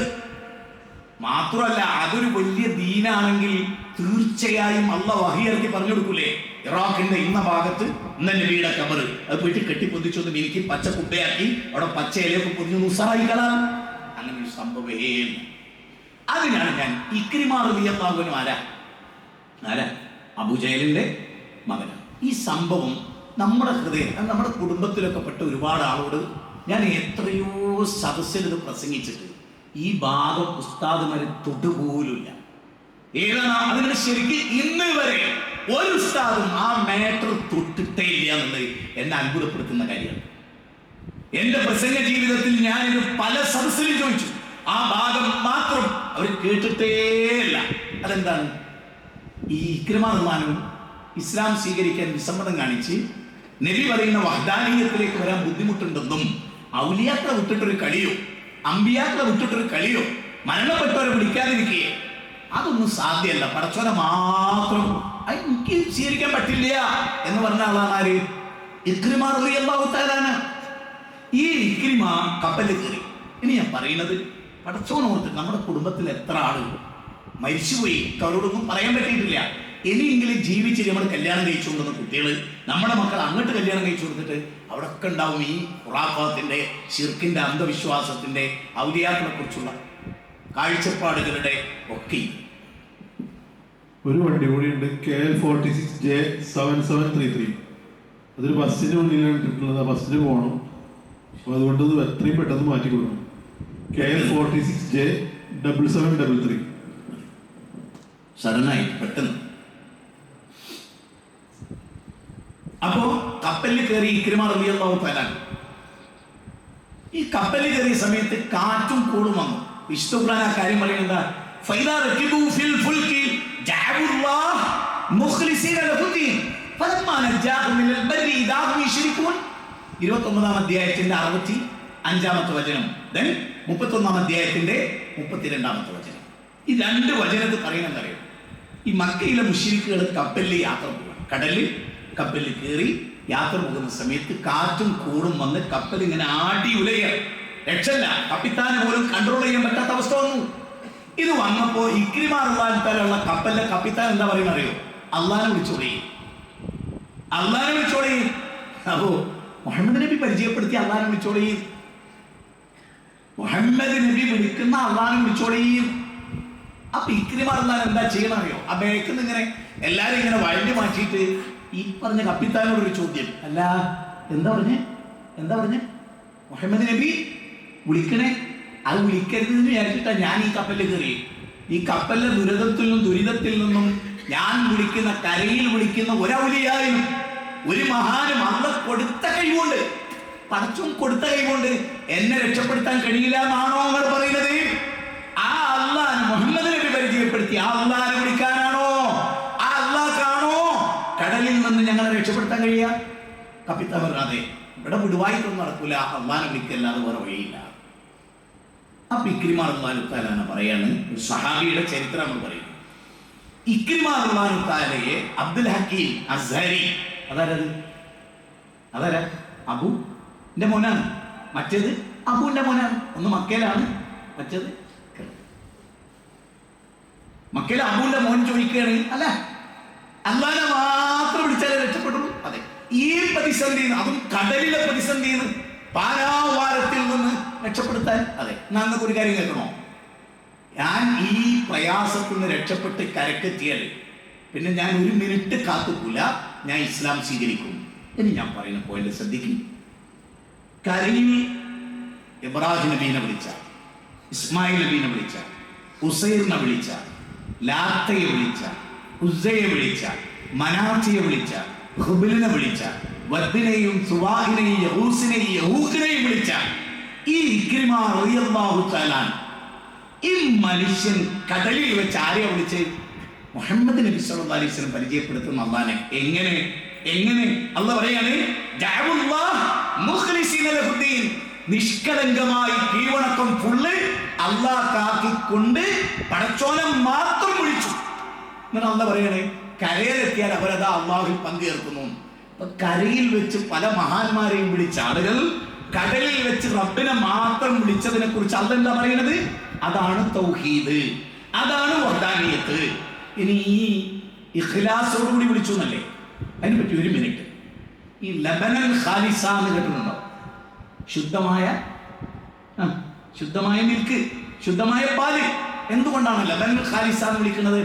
കാഷ്ടത്തിന്റെയും രക്തത്തിന്റെയും ഇടയിൽ നിന്ന് ഇത് രണ്ടിലും കലരാതെ പരമപരിശുദ്ധതയോടുകൂടി ആ പാല് നിലക്കുന്നു. അതുപോലെ റബ്ബിലേക്ക് ഒന്നിനെയും ചേർക്കാതെ റബ്ബിനെ മാത്രം വിളിക്കുന്നതിന്റെ പേരാണെന്ത്? തൗഹീദ്. ഇനി നമുക്ക് ചിന്തിക്കാം, നിങ്ങളൊക്കെ ചിന്തിക്കും. നിങ്ങളുടെ കുടുംബത്തിലേക്കൊന്ന് മടങ്ങിപ്പോയിട്ട് നിങ്ങൾ ഈ പോയ നിങ്ങളുടെ കുടുംബത്തിൽ എല്ലാവരോടും ഒന്ന് പറഞ്ഞു നോക്കി, അല്ല ഇക്രിമ റളിയല്ലാഹു ആരാണെന്ന് ചോദിക്കുക. അബൂജഹലിന്റെ മോനാണ്. ശരി, ഈ ഇക്രിമ റളിയല്ലാഹു തആല ഇസ്ലാം ആകുന്നതിന് മുമ്പുള്ള വിശ്വാസം എന്തായിരുന്നു? ഇസ്ലാം ആയതിനു ശേഷമുള്ള വിശ്വാസം എന്താണ്? ഇസ്ലാം ആയതിനു ശേഷമുള്ള വിശ്വാസം എന്താണ്? ഇനി എന്നെ പ്രേരിപ്പിച്ച ഒരു ചോദ്യമാണ് ഞാൻ നിങ്ങളോട് ചോദിക്കുന്നത്. ഇക്രിമ റളിയല്ലാഹു കരയിൽ വരുമ്പോൾ ഇനിയാണ് ഈ ഇക്രിമ ഇസ്ലാമായി എന്നുള്ള വിവരം റസൂലിന് വഹി പ്രകാരം കിട്ടുകയാണ്. അപ്പോൾ റസൂൽ സല്ലല്ലാഹു അലൈഹി വസല്ലം അനുയായികളെ വിളിച്ചിട്ട് പറയാണ്, ദാ അബൂജഹലിന്റെ, കാരണം അബൂജഹൽ ആരാന്ന് നിങ്ങൾക്കൊക്കെ അറിയാലോ, നമ്മളിപ്പോൾ പറയാണ് നാളെ വരുന്നത് കേന്ദ്രത്തിൽ കുട്ടിക്കുളി അങ്ങനെ കുട്ടിക്കുളി അങ്ങനെ വരുന്നുണ്ട്. പക്ഷേ ഒരു തുറിച്ച നോട്ടം പോലും ഇക്രിമ റളിയല്ലാഹുവിന്റെ നേരെ ഇങ്ങോട്ട് നോക്കരുത് നബി പറയാണ്. ശരിക്കും ചിന്തിക്കണം. ഈ ഇക്രിമ റളിയല്ലാഹു വന്നിട്ട് ഷഹാദത്ത് കലിമ ചൊല്ലി ഇസ്ലാമായി റളിയല്ലാഹു അൻഹുവായി സമ്മതിച്ചോ. പിന്നീട് ജീവിതത്തിലെപ്പോഴെങ്കിലും അല്ല കൊടുത്ത കഴിവുകൊണ്ടാ വിളിക്കണമെന്ന് പറഞ്ഞിട്ട് ഇസ്ലാം ആയതിനു ശേഷം ഇപ്പം ഈ ശേഖരെ രക്ഷിക്കണേ, ബദരീങ്ങളെ കാക്കണേ, പടച്ചു കൊടുത്ത കഴിവുകൊണ്ട് അങ്ങനെ ഒരു വിളി ഇക്രിമ റളിയല്ലാഹുവിന്റെ ജീവിതത്തിൽ ഇസ്ലാം ആയതിനു ശേഷം ഉണ്ടായത് നിങ്ങൾ ആരുടെയെങ്കിലും ഓർമ്മയിലുണ്ടോ? നിങ്ങൾ ഇത്രയും പറയണം. കാന്തപുരം AP ഓക്കർ മുസ്ലിയാർക്ക് ഫോൺ വിളിച്ചിട്ട് ഈ ഇക്രിമന്റെ ചരിത്രം ചോദിച്ചിട്ട് ഇക്രിമ ഇസ്ലാം ആയതിനു ശേഷം മൺമറഞ്ഞു പോയൊരു മഹാനെ വിളിച്ചതിന് ഉസ്താദെ ഒരു ഉദാഹരണം തരാൻ ഒരു വഹാബി വെല്ലുവിളിച്ചിട്ടുണ്ട്. ഉസ്താദ് ഒരു ഉത്തരം തരണം. ഖിയാമത്ത് നാൾ വരെ കിട്ടുമോ? ഖിയാമത്ത് നാൾ വരെ കിട്ടുമോ? നല്ല ക്ഷീണാണെന്നുള്ള ഒരു ഒച്ചപ്പാട് കിട്ടും. ആർക്ക്? ഉസ്താദ് ഫോണ് എന്നിട്ട് പുറത്തൊന്നുമില്ല. ഈ പോയിന്റുകൾ ശരിക്കും മനസ്സിലാക്കും. സഹാബികൾ ജീവിതത്തിൽ ഒരിക്കലും ബിലാൽ റളിയല്ലാഹുവിനെ കുറിച്ച് ശരിക്കും നമ്മൾ ചിന്തിക്കണം. എത്യോപ്യക്കാരൻ, സ്പ്രിങ് പോലെ മുടി, തടിച്ച ചുണ്ട്, കറുത്ത മനുഷ്യൻ, ഹൈറ്റ് കുറഞ്ഞ ആള്. ബിലാൽ റളിയല്ലാഹുവിന്റെ നെഞ്ചത്ത് കല്ല് കയറ്റി വെച്ചിട്ട് പറയുന്നത് എന്താണ്? വിളിയടാ ലാത്ത വല്ലുസ്സ. ഇനി ഇതിൽ അത്ഭുതം പറയും. ഈ ലാത്ത ഉസ്സ വിളിക്കാൻ പറയുമ്പോഴും അവരാരും പറയുന്നില്ല ഇത് അള്ളയാണ്, ലാത്ത അള്ളയാണ്, മനാത്ത അള്ളയാണ്. അള്ള കൊടുത്ത കഴിവുള്ള മഹാന്മാർ മാത്രമല്ല ഈ മഹാന്മാർ അള്ളാഹുവിലേക്ക് നമ്മൾ അടുപ്പിക്കും. അവിശ്വാസമല്ലേ കേരളത്തിലെ സമസ്തക്കാർക്ക്? ഖുർആന്റെ 31-ാം അധ്യായം 3-ാമത്തെ വചനം, അലാലില്ലാഹി ദീനുൽ ഖാലിസു വല്ലദീന ഇത്തഖദൂ മിൻ ദൂനിഹി ഔലിയാ മാ നഅബുദുഹും ഇല്ലാ ലിയുഖർരിബൂനാ ഇലല്ലാഹി സുൽഫ. പടച്ചോന്റെ അടുത്തേക്ക് ഇവർ അടുപ്പിക്കും. പടച്ചോന്റെ അടുത്തേക്ക് അടുപ്പിക്കുമെന്ന വിശ്വാസം ദീനാണെങ്കിൽ ഇസ്ലാം സ്വീകരിച്ച ഇക്രിമ റളിയല്ലാഹു വിളിച്ചൂടായിരുന്നു ഈ മഹാന്മാരിൽ ആരെങ്കിലും ഒരാളെ? ബിലാൽ റളിയല്ലാഹുവിനോട് അവർ ആവശ്യപ്പെടുന്നത് എന്താ? ലാത്തെ ഉസ്സയെന്ന് വിളിക്കുകയും. അപ്പം ബിലാൽ റളിയല്ലാഹു പറയുന്നത് എന്താ? ഞാൻ വിളിക്കൂല, അല്ലാഹു അഹദ്. ആ അല്ലാത്ത ഒരാളെ ഇലാഹിന്റെ സ്ഥാനത്തേക്ക് ഒരു ലാത്തയെയും ഒരു ഉസ്സയെയും ഒരു നബിയെയും ഒരു വലിയനെയും ഞങ്ങൾ കൊണ്ടുവരില്ല. ഇതാണ് പച്ചയായ തൗഹീദ്. അവരാരും ജീവിതത്തിൽ ഒരു മഹാനെയും വിളിച്ചു ദുആ ചെയ്തിട്ടില്ല. ഒരു സഹാബി മഹാനായ അബ്ദുല്ലാഹി ഇബ്നു മസ്ഊദ് റളിയല്ലാഹു അൻഹു അദ്ദേഹത്തിന്റെ ഒരു കുടുംബത്തിൽ ചെന്നു. അദ്ദേഹത്തിന്റെ കുടുംബത്തിൽ ചെന്നപ്പോൾ കൈത്തണ്ടയിൽ ഒരു ചരട് കെട്ടിയിരുന്നു. അപ്പൊ അദ്ദേഹം പറയുന്ന ഒരു വാക്കുണ്ട്, എന്തിനാണ് നബി കുടുംബത്തിന് ശിർക്കിന്റെ ചരട്? എന്തിനാണ് നബി കുടുംബത്തിന് ശിർക്കിന്റെ ചരട്? അതായത് ശിർക്കിന്റെ ചരട് മന്ത്രിച്ചുതിയ ചരട് തവക്കുൽ ചെയ്തിട്ട് കെട്ടിന്റെ ചരടുണ്ടല്ലോ, അരയിലായാലും കൈത്തണ്ടയിലായാലും ഒക്കെ. ആ ചരട് ശിർക്കിന്റെ ചരടാണെന്നാണ് അബ്ദുല്ലാഹി ഇബ്നു മസ്ഊദ് പഠിപ്പിച്ചത്. തസ്ബീഹ് മാലയെ കുറിച്ച് പോലും അബ്ദുല്ലാഹി ഇബ്നു മസ്ഊദ് പഠിപ്പിച്ചെന്താ? ഒരു സ്ത്രീ കല്ലുകൊണ്ട് തസ്ബീഹ് മാല ഉണ്ടാക്കി ഇങ്ങനെ കൗണ്ട് ചെയ്യുന്ന കാണാണ് അബ്ദുല്ലാഹി ഇബ്നു മസ്ഊദ്. കൗണ്ട് ചെയ്ത് കാണുന്ന സ്ത്രീ ആയതുകൊണ്ട് അവരെ കൈ തൊട്ടുപോകാൻ സാധ്യതകളുണ്ട്. അദ്ദേഹം എന്താ ചെയ്തെന്നറിയോ? ഒരു വടി കൊണ്ടൊരു ഒറ്റടി കൊടുത്ത കൈക്ക് ആ തസ്ബീഹ് മാല തെറിച്ചറിയും. എന്നിട്ട് ഇങ്ങനെ ഒറ്റി പിടിച്ചിട്ട് പറഞ്ഞു, കൈ കൊണ്ട് സുബ്ഹാനല്ലാഹ് അൽഹംദുലില്ലാഹ്. ഈ കൈകൾ പരലോകത്ത് സാക്ഷ്യം വഹിക്കും. സഹാബിമാരുടെ അവസ്ഥയെ കുറിച്ച് നമ്മൾ രണ്ടാമതായി മനസ്സിലാക്കുന്നറിയോ? സഹാബിമാര് വിശ്വസിച്ചതുപോലെ വിശ്വസിച്ചിട്ടില്ലെങ്കിൽ വരാൻ പോണത് എന്താണ്? വരാൻ പോണത് നമുക്ക് ഹിദായത്ത് കിട്ടില്ല എന്നുള്ള. ഹിദായത്ത് കിട്ടണമെങ്കിൽ സഹാബിമാര് വിശ്വസിച്ചതുപോലെ വിശ്വസിക്കൽ നിർബന്ധമാണ്. സഹാബിമാര് വിശ്വസിച്ചതുപോലെ സൂറത്ത് ബഖറയിലെ 137-ാമത്തെ വചനം, അവിടെ ഖുർആൻ പറയാണ്,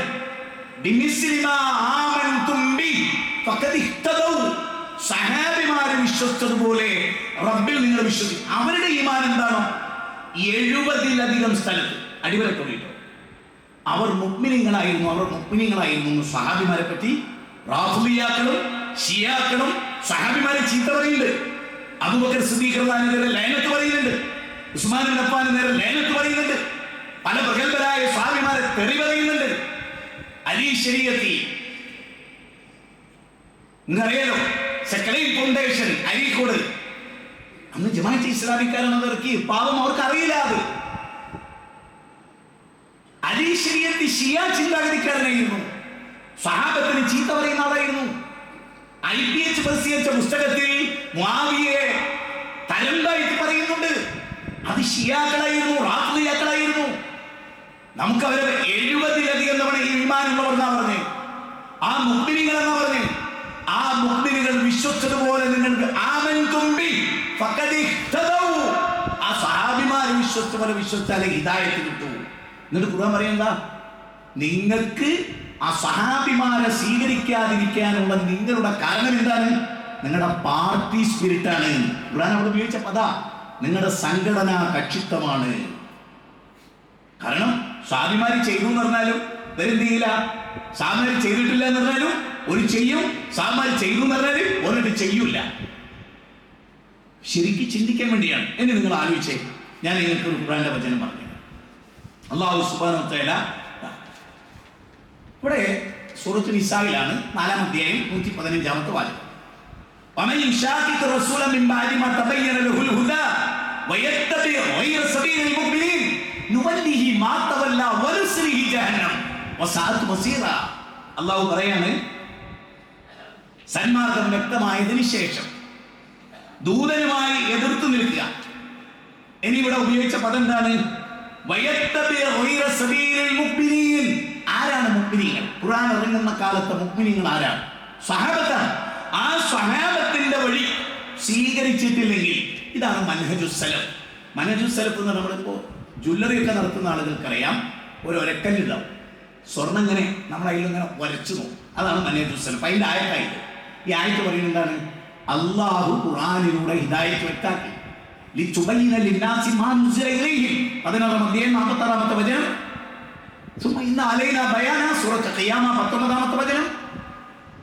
പിന്നെ ബയ്യനാഹു ലിന്നാസി ഫിൽ കിതാബ്, അല്ലാഹു കിതാബിലൂടെ റസൂലിലൂടെ ഇതൊക്കെ വ്യക്തമാക്കി തന്നു.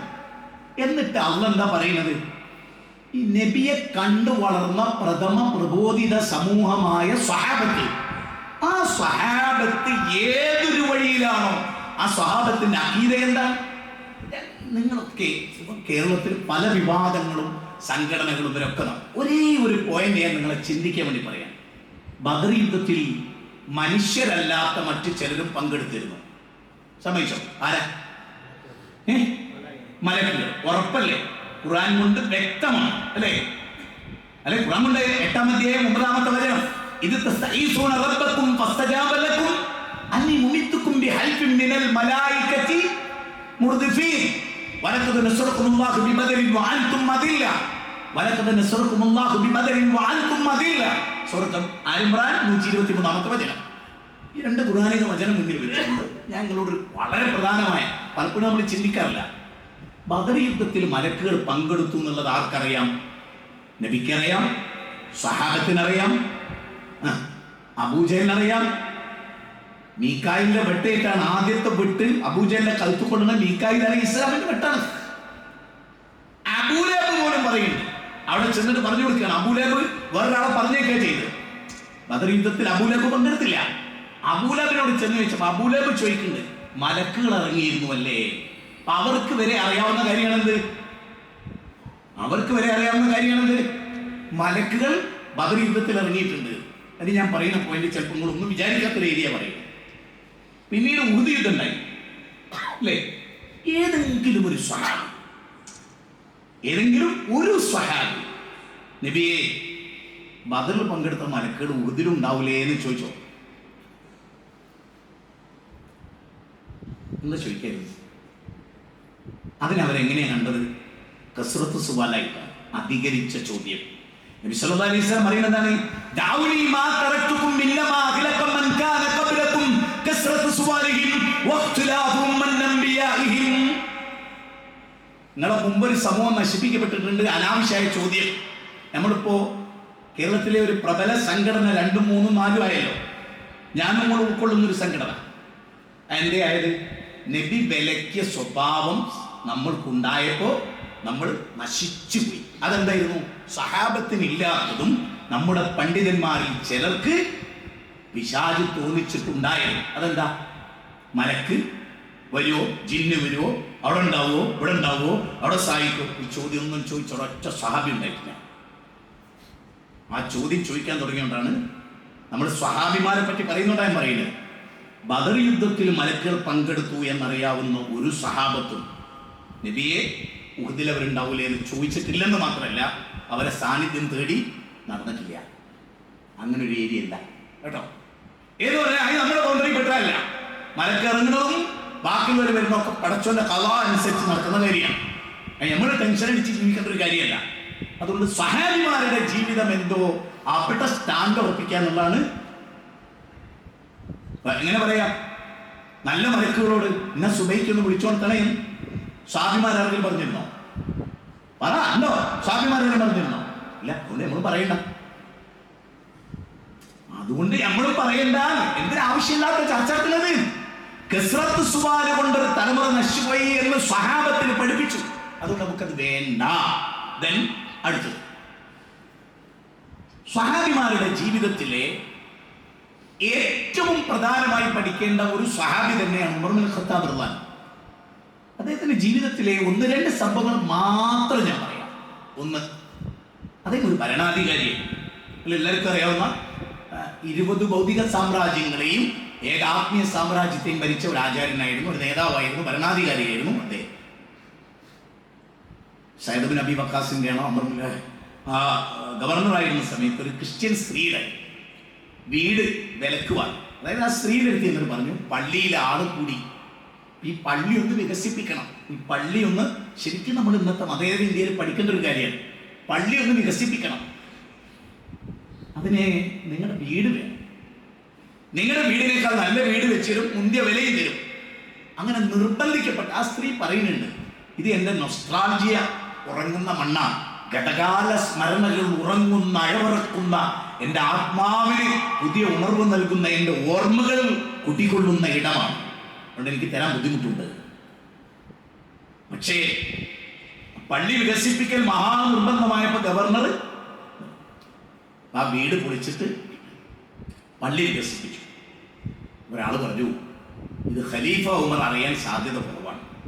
അദ്ദേഹം ഇത് അറിഞ്ഞിരുന്നെങ്കിൽ പള്ളി വികസിപ്പിക്കേണ്ട വീടാണെന്ന് മുന്നോട്ടേ എന്ന് പറയുമായിരുന്നു. അങ്ങനെ ഉമർ ഇബ്നുൽ ഖത്താബ് റളിയല്ലാഹു അൻഹു ഈ സ്ത്രീയുടെ പരാതി വരികയാണ്. അപ്പോൾ ഉമർ ഇബ്നുൽ ഖത്താബ് റളിയല്ലാഹു അൻഹു അദ്ദേഹത്തെ വിളിച്ചു, എന്താണ് നിങ്ങൾ അവരോട് ചെയ്തത്? ഉമർ ഇബ്നുൽ ഖത്താബ് റളിയല്ലാഹു അൻഹു പറയുന്ന ഒരു വാചകമുണ്ട്, ഈ സഹോദരിയുടെ ഓർമ്മകളുറങ്ങുന്ന വീട് പൊളിച്ചു കളയുക വഴി അവരുടെ കണ്ണുനീർ തുള്ളികൾ വീണ ഇടം നമുക്ക് പള്ളി സുജൂദ് ചെയ്യാൻ വേണ്ട. ഒരു പെണ്ണിൻ്റെ കണ്ണുനീർ വീണ ഇടം നമുക്ക് സുജൂദിന് വേണ്ട. ആ പള്ളി പൊളിച്ചു കൊടുത്തിട്ട് അവിടെ അവരുടെ വീട് പുനർനിർമ്മിക്കാൻ നമുക്ക് നല്ലൊരു മാതൃകയാണ്. നിങ്ങൾക്ക് എങ്ങനെ അതിനെ വ്യാഖ്യാനിക്കുകയും കൊണ്ടടക്കുകയൊക്കെ ചെയ്യാം.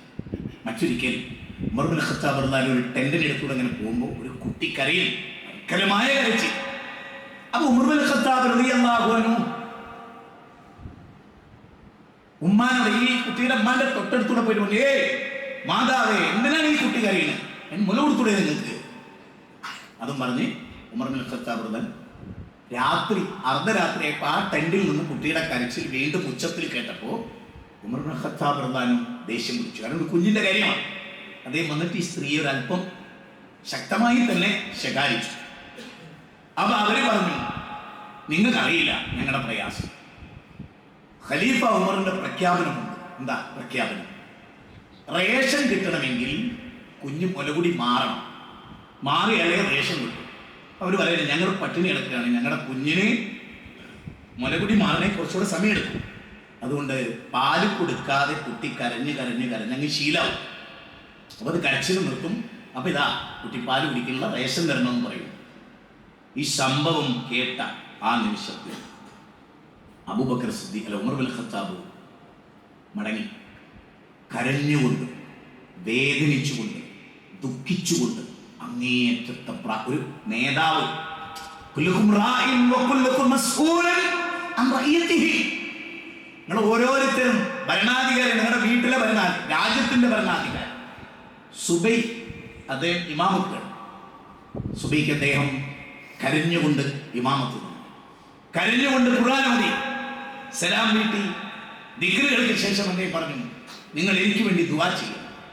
ഭരണാധികാരി എന്ന നിലയ്ക്ക് എനിക്ക് പറ്റിയൊരു തെറ്റിന്റെ പേരിൽ എത്ര കുട്ടികൾ കരഞ്ഞിട്ടുണ്ടാകാം, എത്ര മാതാക്കളുടെ മനസ്സ് വേദനിച്ചിട്ടുണ്ടാകാം.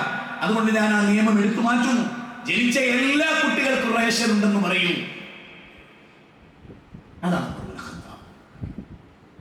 ഉമർ ബിൻ ഖത്താബ് റളിയല്ലാഹു അൻഹുവിനെ സംബന്ധിച്ചിടത്തോളം അദ്ദേഹത്തിന്റെ നിസ്കാരമാകട്ടെ, അദ്ദേഹത്തിന്റെ ചിട്ടയാകട്ടെ, അദ്ദേഹത്തിന്റെ ചരിത്രമാകട്ടെ, ഇതിൽ ഏറ്റവും ശ്രദ്ധേയമായ ഒന്ന് ഉമർ ബിൻ ഖത്താബ് റളിയല്ലാഹുവിന്റെ പേരിൽ പറയുന്നത് നുണയാണ്.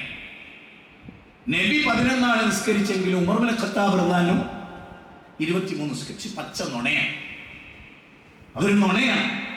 ലോകത്തെ ഹദീസ് ഗ്രന്ഥം എന്ന നിലയിൽ ആദ്യമായി ക്രോഡീകരിക്കപ്പെട്ട ഗ്രന്ഥം ഇമാം മാലിക് റഹ്മത്തുള്ളാഹിയുടെ മുവത്തയാണ്. അതിൽ 313 ആണോ 311 ആണോ ഹദീസ് നമ്പർ ചെറിയൊരു വ്യത്യാസം ഉണ്ടാവും. ഒന്നുകിൽ 311 അല്ലെങ്കിൽ 313. ആ ഹദീസിൽ എങ്ങനെ അറിയാം? അമറ ഉമർ ബിൻ ഖത്താബ് ഉബയ്യ് ബിൻ കാബ് വതമീം അദ്ദാരി അൻ യഖൂമ ലിന്നാസി അലാ 11 റകഅതൻ. ഉബയ്യ് ബിൻ കാബിനോടും തമീം അദ്ദാരിയോടും ഉമർ ബിൻ ഖത്താബ് റളിയല്ലാഹു 11 റകഅത്ത് ജനങ്ങൾക്ക് വേണ്ടി നിസ്കരിക്കാൻ പറഞ്ഞു. അപ്പൊ 20 റകഅത്തിനോ അത് അതായത് ഇമാം ബുഖാരിക്ക് 82 വ്യാഖ്യാന ഗ്രന്ഥമുണ്ട്. ഫത്ഹുൽ ബാരിയിൽ ഇബ്നു ഹജർ അൽ-അസ്ഖലാനി പറയാണ് ബി ഇസ്നാദിൻ ദഈഫ്. 20 എന്നുള്ള റകഅത്ത് ബി ഇസ്നാദിൻ ദഈഫ്, അതിന്റെ പരമ്പര ദുർബലമാണ്. എന്നാൽ 10 മാറ്റി 11 റകഅത്തിന്റെ കാരണം എന്താ? മകാന യസീദു ഫീ റമളാന വലാ ഫീ ഗൈരിഹി അലാ 11 റകഅ. ആയിഷ ബിബി റളിയല്ലാഹു തആല റമളാനിലോ അല്ലാത്ത കാലത്തോ നബി 11 കൂടുതൽ നിസ്കരിച്ചിട്ടില്ല. അതുകൊണ്ട് തന്നെ ഉമർ ബിൻ ഖത്താബ് റളിയല്ലാഹുവിന്റെ കാലത്ത് എന്ന് പറഞ്ഞ് നബീനെ അബൂബക്കർ സിദ്ദീഖിനെ മാറ്റി വെച്ച് ഉമർ ബിൻ ഖത്താബിലേക്ക് ചാടുമല്ലോ. അത് റമളാനിൽ മാത്രമാണ് ആ ചാട്ടം. മനസ്സിലായില്ലേ? അത് അദ്ദേഹത്തിന്റെ പേരിലുള്ളൊരു നുണയാണ്, നമ്മൾ തിരുത്തേണ്ടതാണ്. അവിടെയാണ് നമ്മൾ വളരെ ഗൗരവമായി മനസ്സിലാക്കേണ്ടത്. ഉമർ ബിൻ ഖത്താബ് റളിയല്ലാഹുവിന്റെ ഭരണകാലഘട്ടത്തിൽ അദ്ദേഹം ഖുതുബ വളരെ ഷാർപ്പായി, മാർക്കറ്റിലെ ഉള്ളി വില കൂടുന്നതിനെ കുറിച്ച് വരെ അദ്ദേഹം ഖുതുബ പറഞ്ഞു. കാരണം ഖുതുബ സന്ദർഭത്തിനനുസരിച്ച് നടക്കേണ്ട ഒന്നാണ്. ഈ ഖുതുബയെ കുറിച്ച് പറയുമ്പോൾ ആളുകളെ ചിലപ്പോൾ ആളുകൾ വിചാരിക്കും, എൻ്റെ ഒരു നാട്ടിൽ വലിയ മഹല്ലാണ്, ആ മഹലിൽ ശ്മശാനമുള്ള പള്ളികളുണ്ട്. അപ്പൊ ആ പള്ളിയിൽ ഏത് രൂപത്തിലുള്ള ഖുതുബ നടന്നാലും ചില ആളുകൾക്ക് ഇത് പ്രശ്നമല്ല. കാരണം ബാപ്പാന്റെ ഖബർ സന്ദർശിക്കണം വെള്ളിയാഴ്ച, അങ്ങനൊന്നുമില്ല. അത് ആദ്യം മനസ്സിലാക്കുക. വെള്ളിയാഴ്ച ജുമഅ ഖബർ സന്ദർശിക്കുക എന്ന് പറയുന്ന ഒരു സംഗതി അത് നമ്മുടെ മനസ്സിലൂടെ നബി ഖബർ സന്ദർശിച്ച ദിനങ്ങൾ പോലും വേറെയാണ്. അത് നമ്മൾ ശരിക്കും മനസ്സിലാക്കേണ്ട ഒരു കാര്യമാണ്. ജുമയാണ് ഏറ്റവും പ്രധാനം. വെള്ളിയാഴ്ച ഖബർ സന്ദർശനത്തെക്കാളും നിർബന്ധമുള്ളത് ജുമയും ആ ഖുതുബയുമാണ്. അതാണ്. അതെങ്ങനെയായിരിക്കണം? നബി സല്ലല്ലാഹു അലൈഹി വസല്ലമയുടെ ഖുതുബത്താനി യജ്ലിസു ബൈനഹുമാ യഖറഉൽ ഖുർആന വയദക്കിറു നാസ്. നബിയുടെ ഖുതുബ ഖുർആൻ ഓതിയിട്ട് വിശദീകരിക്കുക, അതുവഴി ജനങ്ങളെ ഉത്ബുദ്ധരാക്കുക. ഖുതുബ കേട്ടിട്ട് ജനങ്ങൾ പഠിക്കണം. മാത്രമല്ല ഖുർആൻ പറയണം പറയും. നിങ്ങൾ ജനങ്ങളെ ഉത്ബുദ്ധരാക്കേണ്ടത് ജനങ്ങളുടെ ഭാഷയിലാണ്. ഖുർആനിലെ ഒരു ആയത്ത് എന്താണ്? മലയാളികൾ ഇരിക്കുന്ന സദസ്സിൽ അറബിയിൽ പറയാനല്ല എന്നുള്ളത്, മലയാളത്തിൽ പറയാം. തമിഴന്മാർ മാത്രം ഇരിക്കുന്ന ഒരു സദസ്സിൽ നബീനെ അള്ളാഹ് അയച്ചു വിചാരിക്കുക. തമിഴന്മാർ മാത്രം ഇരിക്കുന്ന ഒരു നാട്ടിലേക്ക് ഒരു നബീനെ അയച്ചാൽ അതേ മലയാളം പറയില്ല, അതേ ഇംഗ്ലീഷ് പറയില്ല, അതേ അറബി പറയില്ല. അതേ അണ്ണമാറുകളെ തായ്മാറുകളെ നല്ലപടിയാ യോസിച്ച് പാരുകൾ നീ പറയും. കാരണം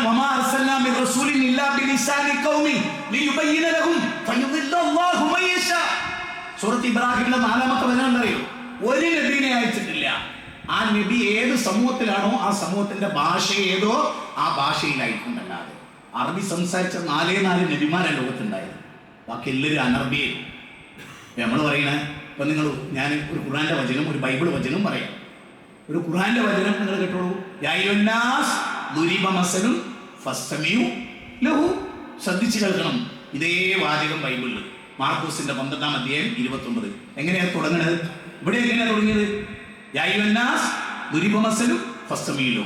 അതെങ്ങനെ ഹീബ്രുവിൽ തുടങ്ങി? ശമ്മാ ഇസ്രായേല അഡോണൈ എലോഹിം അഡോണൈ. ഒന്ന് ഹീബ്രു ആണ്. എന്തുകൊണ്ട് ഈസാ നബി ഹീബ്രു പറഞ്ഞു? അല്ല സുറിയാനി ഭാഷ പറഞ്ഞു, അരാമിക് ഭാഷ പറഞ്ഞു. അദ്ദേഹം ആ ഭാഷയിലാണ്, ആ ഭാഷയുള്ള ജനതയോടാണ് അത് സംസാരിക്കുന്നത്. അതുകൊണ്ട് അദ്ദേഹം ആ ഭാഷയെ പറഞ്ഞു. അല്ലാഹ് ഖുർആനിൽ പറയാണ് 14-ാം അധ്യായം 4-ാമത്തെ വചനം. അതുകൊണ്ട് അത് വളരെ ഗൗരവമായി മനസ്സിലാക്കും.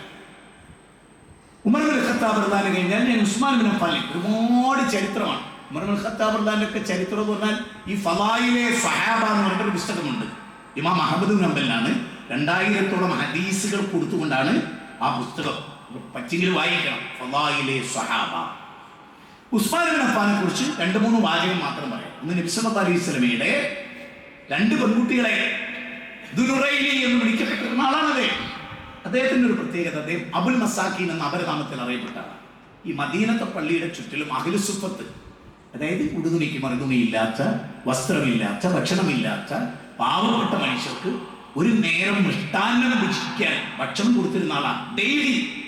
എന്നിട്ട് അദ്ദേഹം ഉണങ്ങിയ റൊട്ടി ഒലീവെണ്ണയെ കുത്തിയിട്ട് അദ്ദേഹത്തിന്റെ പല്ലുന്ന ചോര വരെയായിരുന്നു. അദ്ദേഹം ഒരുപാട് പിശുക്കി പിടിച്ചിട്ട് ഒരുപാട് അബുൽ മസാക്കീൻ, പാവപ്പെട്ടവരുടെ പിതാവ് എന്ന അപരനാമത്തിലാണ് അറിയപ്പെട്ടിരുന്ന അദ്ദേഹം. അദ്ദേഹം ചെയ്ത സേവനങ്ങളുടെ നിങ്ങൾക്കറിയാലോ, മസ്ജിദുൽ നബവി പോയവർക്കൊന്ന് കൈവന്ദിച്ചേ. ഉസ്മാൻ ഇബ്നു അഫ്ഫാൻ നിർമ്മിച്ച പള്ളി പ്രത്യേകം കണ്ടിട്ടുണ്ടോ? ഉണ്ടോ? ഉസ്മാൻ ഇബ്നു അഫ്ഫാൻ നിർമ്മിച്ച പള്ളി ഉദാഹരണത്തിന് എത്ര വലിപ്പം ഉണ്ടായിരുന്നു എനിക്കാ, അത് അങ്ങനെ തന്നെ എപ്പോഴും മദീനയിലുണ്ട്. കണ്ടിട്ടുണ്ടോ? ആ പള്ളിയുടെ ഉള്ളിൽ തന്നെ. നിങ്ങൾ ആരെയും ശ്രദ്ധിച്ചിട്ടുണ്ടോ? അതായത് സ്ത്രീകൾക്ക് മറച്ചിട്ട് ഈ റൗദയിലേക്ക് വരാൻ വേണ്ടി ഒരു ഏരിയ കണ്ടിട്ടില്ലേ?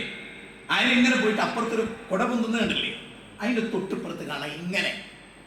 ഒരിക്കലും ഈ ഇത്ര വന്ന ബിൽഡിങ് അത് ഉസ്മാൻ ഇബ്നു അഫ്ഫാന്റെ കാലത്ത് വികസിപ്പിച്ചാണ് അവിടെ വരെ. ആ വികസിപ്പിച്ചവര് കൊണ്ടുവന്നിട്ടല്ല അടുത്ത വാർപ്പിന് ജോയിന്റ്. പിന്നെ എങ്ങനെ അത് സെപ്പറേറ്റ് കാണത്തക്ക രൂപത്തിൽ ഇങ്ങനെ വെച്ചിട്ട് അതിന്റെ മേലേക്കുണ്ടാണ്. അത് കണ്ടിട്ടില്ല? അതിനെ പറ്റി ശ്രദ്ധിക്കണം കേട്ടോ. ഉസ്മാൻ ഇബ്നു അഫ്ഫാന്റെ പള്ളി അങ്ങനെ തന്നെയുണ്ട്. ആ പള്ളിയിൽ വെച്ചാണ് അദ്ദേഹം കൊല്ലപ്പെട്ടത്. നായില അദ്ദേഹത്തിന്റെ ഭാര്യയുടെ കൈവരെ അറ്റുപോയി ശത്രുക്കൾ ആക്രമിച്ചു. ആ പള്ളിയിൽ അദ്ദേഹം ഇമാമക്കേണ്ട പള്ളിയിൽ അവർ പറഞ്ഞു ഞങ്ങൾ ഇമാമക്ക് പോകുന്നു. നമ്മുടെ നാട്ടിലുണ്ടല്ലോ പള്ളി പിടിച്ചോ അതിന്. അപ്പൊ അദ്ദേഹം പറഞ്ഞു ഞാൻ എന്തായാലും ഇമാമക്ക് ഒരു കച്ചറക്ക് ഞാനില്ല, നിങ്ങൾ നിന്നാലും നിങ്ങൾ ഒതുങ്ങ് ഖുർആനല്ലേ, ഞാൻ ബേക്കൽ നിസ്കരിച്ചോളാം. അങ്ങനെ കോംപ്രമൈസ് ഉണ്ടാക്കിയതാണ് ആര്? ഉസ്മാൻ ഇബ്നു അഫ്ഫാൻ റളിയല്ലാഹു അൻഹു. അദ്ദേഹത്തിനെ കുറിച്ച് പലതും ഷിയാക്കൾ എഴുതി പിടിപ്പിച്ചിട്ടുണ്ട്. നമ്മളൊക്കെ അത് പഠിക്കേണ്ടതാണ്. ആ ഭാഗത്തേക്കൊന്നും പോകാൻ നമുക്ക് സമയമില്ല, കുറച്ച് സമയം കൂടിയേ ഉള്ളൂ. ഈ ഉസ്മാൻ ഇബ്നു അഫ്ഫാൻ അങ്ങേയറ്റത്തെ ലജ്ജയുള്ള ആളായി. അദ്ദേഹത്തിൻ്റെ ഒരു ചരിത്രത്തിൽ നമ്മൾ പഠിക്കേണ്ട ഒരു കാര്യം, ഇപ്പൊ ഉദാഹരണത്തിന് ചില ആളുകൾക്ക് നബി സല്ലല്ലാഹു അലൈഹി വസല്ലം അടുത്തേക്ക് അബൂബക്കർ സിദ്ദീഖ് നബിയുടെ കാലിന്റെ തൊട ഒളിവാകും. കാലിന്റെ തൊട ഒളിവാക്കി നബി ഇങ്ങനെ ഇരിക്കും, ഒരല്പം തൊട ഒളിവായിട്ടാണ് ഉണ്ടാവുക. പക്ഷെ അബൂബക്കർ സിദ്ദീഖ് വരുമ്പോൾ നബി ആ തൊട അങ്ങനെ തന്നെ വെളിവായ തൊടയുമായിട്ടാണ് റസൂൽ ഇരിക്കുക. ഉമർ ഇബ്നു ഖത്താബ് റളിയല്ലാഹു അൻഹു വരുമ്പോഴും ആ വെളിവായ തൊട അങ്ങനെ കാണാം, കാൽത്തുട കാണാം. എന്നാൽ ഉസ്മാൻ ഇബ്നു അഫ്ഫാൻ അനുവാദം ചോദിച്ചിരുമ്പോൾ നബി പറയും അവിടെ നിന്നോളൂ, അവിടെ നിൽക്കുന്ന. എന്നിട്ട് ആ ഡ്രസ്സൊക്കെ ശരിയാക്കി ഒരു നിരക്കും ഔറത്ത് വെളിവാകാത്ത വിധത്തിൽ ഇരുന്നതിന് ശേഷം ഉസ്മാൻ വന്നു. അപ്പം അബൂബക്കർ സിദ്ദീഖ് ഉമർ ഇബ്നു ഖത്താബ് അതെന്താ നബി, നിങ്ങളെക്കാൾ അങ്ങേയറ്റം ലജ്ജയുള്ള ആളാണ്, ഞാൻ ഈ കുളത്തിൽ ഇരിക്കണം അദ്ദേഹത്തിന് സഹിക്കൂല, അങ്ങ് അള്ളാന്റെ റസൂലാണ്, അങ്ങ് വരാൻ പാടില്ല. അത്രയും ലജ്ജയുള്ള ആളായിരുന്നാല് അബൂബക്കർ സിദ്ദീഖ്. ഇനി നബിയുടെ കാലത്ത് ഞാൻ പിടിക്കുന്ന ധനാഢ്യരായിട്ടുള്ള ആളുകളോട് പറയണം, ഒരിക്കലും ധനാഢ്യരെ നബി നേരിട്ട് ചെന്ന് അവരോട് പിരിവ് ചോദിക്കുന്ന പരിപാടി ആർക്കില്ല. മുത്തുനബിക്ക് ഉണ്ടായിരുന്നില്ല. അത് കഴിച്ചിലായിന്ന ഇന്നത് ഉണ്ടായതുകൊണ്ടാണ്. മുത്തുനബിയുടെ കാലത്ത് സ്വഹാബത്തിന്റെ സ്വഭാവം നമുക്കില്ലാത്തതുകൊണ്ട് ഞെക്കി പിയേണ്ടി വരുന്നത്. ഇന്ന് അന്നങ്ങനല്ല. എല്ലാവരും നിൽക്കുന്ന സദസ്സിൽ റസൂൽ ഇങ്ങനെ പറയും, റൂമാ കിണർ വാങ്ങി ദാനം ചെയ്താൽ സ്വർഗം കിട്ടും. എനിക്കറിയാം, നേരെ മറിച്ച് എനിക്കെന്താ പറഞ്ഞു, എന്റെ 2 മോളുടെ ഭർത്താവ് ഉസ്മാനെ പൈസ ഉണ്ടാക്കി കൊടുത്തയാൾ. അങ്ങനല്ല, സ്വർഗം കിട്ടും. കാരണം സ്വർഗത്തിന് വേണ്ടിയാണ് അവർ സൃഷ്ടിക്കപ്പെട്ടത്. ആ സ്വർഗമാണ് അവർ കാത്തിരിക്കുന്നത്. അല്ലേ?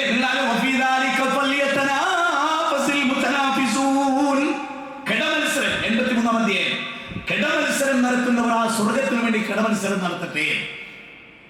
ഈ അബൂബക്കർ സിദ്ദീഖ് ഉമർ ഇബ്നു ഖത്താബ് റളിയല്ലാഹു അൻഹു മത്സരം സ്വത്ത് കൊണ്ടുവച്ച്. അപ്പൊ ഉമർ ഇബ്നു ഖത്താബ് റളിയല്ലാഹു മനസ്സിൽ ഇങ്ങനെ പറയും, ഇപ്രാവശ്യം ഞാൻ ചെയ്യും, അബൂബക്കർ സിദ്ദീഖിന്റെ മേലെയായിരിക്കും ഞാൻ. ഇത് കിബറിന്റെ മത്സരമല്ല കേട്ടോ, ശരിക്കും പടച്ചോന്റെ അടുത്തേക്ക് എത്താനുള്ള മത്സരം. അപ്പൊ ഉമർ ഇബ്നു ഖത്താബ് റളിയല്ലാഹു സ്വത്ത് കൊണ്ടുവച്ചു. അപ്പൊ നബി ചോദിക്കണം, ഉമറേ എന്തുണ്ട്? അല്ല എനിക്ക് തന്നതിന്റെ പാതി, എനിക്ക് 10 ലക്ഷം റുപ്യ ആണെങ്കിൽ 5 ലക്ഷം ഇവിടെ ഉണ്ട് നബിയെ. അപ്പൊ അബൂബക്കർ സിദ്ദീഖ് വരുമ്പോ താരതമ്യേന ഉമർ ഇബ്നു ഖത്താബിനേക്കാൾ കുറവാണ് അബൂബക്കർ സിദ്ദീഖിന്റെ സ്വത്ത്. നബി ചോദിച്ചു, എന്താ ഒന്നെന്ന്? അള്ളാഹുവിന്റെ റസൂലിനെ മാത്രം ബാക്കിയാക്കി അള്ള തന്ന മുഴുവനും.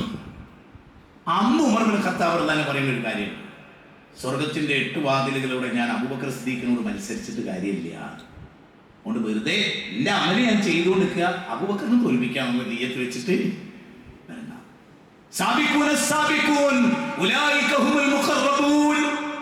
മത്സരിക്കുന്ന ഒരു സ്വർഗത്തിന് വേണ്ടി. നമ്മളോ?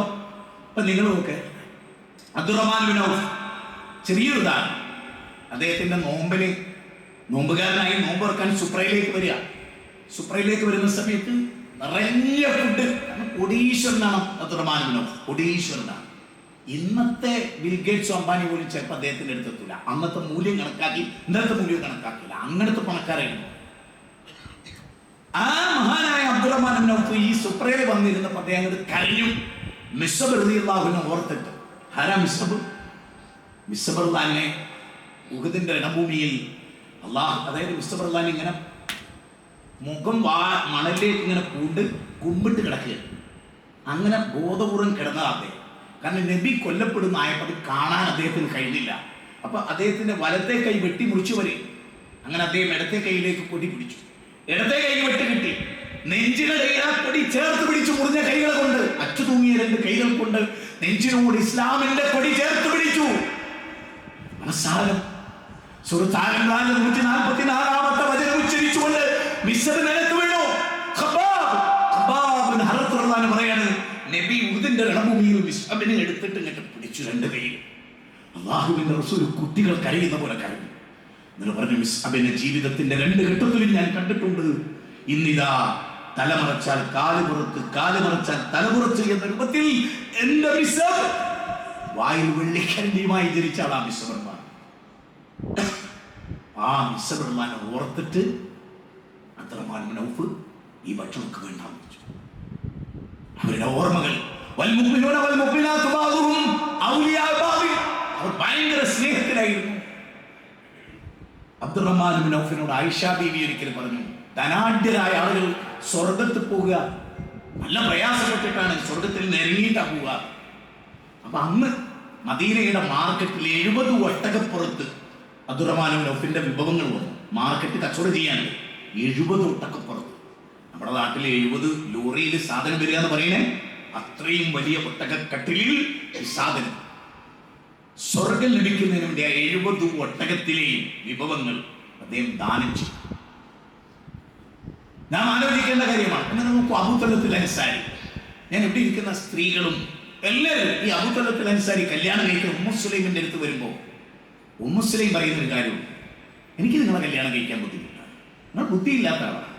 നമ്മുടെ കുട്ടികളൊക്കെ ഇന്ന് ജാതിയും മതവും സാധാരണ പറയില്ലെന്താ, പ്രേമത്തിന് കണ്ണും ആരും കയ്യും മാത്രമല്ല, ബാപ്പയില്ല ഉമ്മയില്ല, നാട്ടുകാരുമില്ല, മൂല്യമില്ല, മതവുമില്ല, അവർ കൂടി ചേർത്ത് പറഞ്ഞോളൂ കേട്ടോ. കണ്ണും കയ്യും മാത്രമല്ല, ബാപ്പയില്ല ഉമ്മയില്ല. മറുഭാഗത്ത് പ്രേമിക്കുന്നവൻ ആരായാലും ഓൻ മൂത്രയിച്ച കയ്യാൻ മണ്ടില്ല, കകീലെ മണ്ടില്ല, ഓൻ പാമ്പിനെ ആരാധിച്ചാൽ മണ്ടില്ല, തെളിവിനെ ആരാധിച്ചാൽ മണ്ടില്ല, അവനോട് തുണിവർത്തില്ല, അവന്റെ മുടിയൊക്കെ എത്ര ഉണ്ടാവും, പല്ലിന്റെ ജീവിതത്തെ തേച്ചിട്ടുണ്ടാവില്ല. ഇന്നത്തെ നമ്മൾ നല്ല സുന്ദരി പെൺകുട്ടിക്ക് ഏറ്റവും ഇഷ്ടമാണ് ജീവിതത്തിൽ പല്ലിയെ കാത്തുന്നത്. ഓൻ ചോദിക്കും, പല്ലൊക്കെ തേച്ച് വൃത്തിയിലെടുക്കും, നല്ല എനിക്ക് വേണ്ട, ഈ കഴുകുവോ 2 കഴിഞ്ഞാലും ഇല്ല, മജ്ജൻ എൻ്റെ മുതല്. എന്തായിരിക്കും ഇന്നത്തെ പെൺകുട്ടിക്ക് അത്ര റങ്ക്? എനിക്കത് മനസ്സിലാക്കുക. ഞാൻ വെറുതെ പറയല്ല, നിങ്ങൾ പരിശോധിച്ചോ. നമ്മൾ അതീവ സുന്ദരി ഒരു പെൺകുട്ടിനെ കണ്ടിട്ട് എവിടെ നമ്മളെ എൻ്റെ കാമുകെന്ന് വെച്ച് നോക്ക്, കൊതുമ്പിൽ എലിൻ്റെ വാങ്ങി ഒരു സാധനങ്ങൾ വരുന്നത് കാണാം. ഒരു 250 കയറിക്കാനുള്ള കുടയിരിക്കും എൻ്റെ മുടി, അവൻ്റെ ശരീര കുടക്കമ്പി പോലൊരു സാധനമായിരിക്കും, അവൻ്റെ പേൻ്റെ 350 കീറലുണ്ടാവും.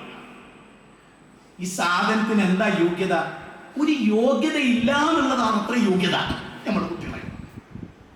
പക്ഷെ ഉമ്മു സുലൈം റളിയല്ലാഹു തന്നെ അടുത്ത് വന്ന അബൂ തലത്തുൽ അൻസാരി. ഈ അബൂ തലത്തുൽ അൻസാരി ആരാ?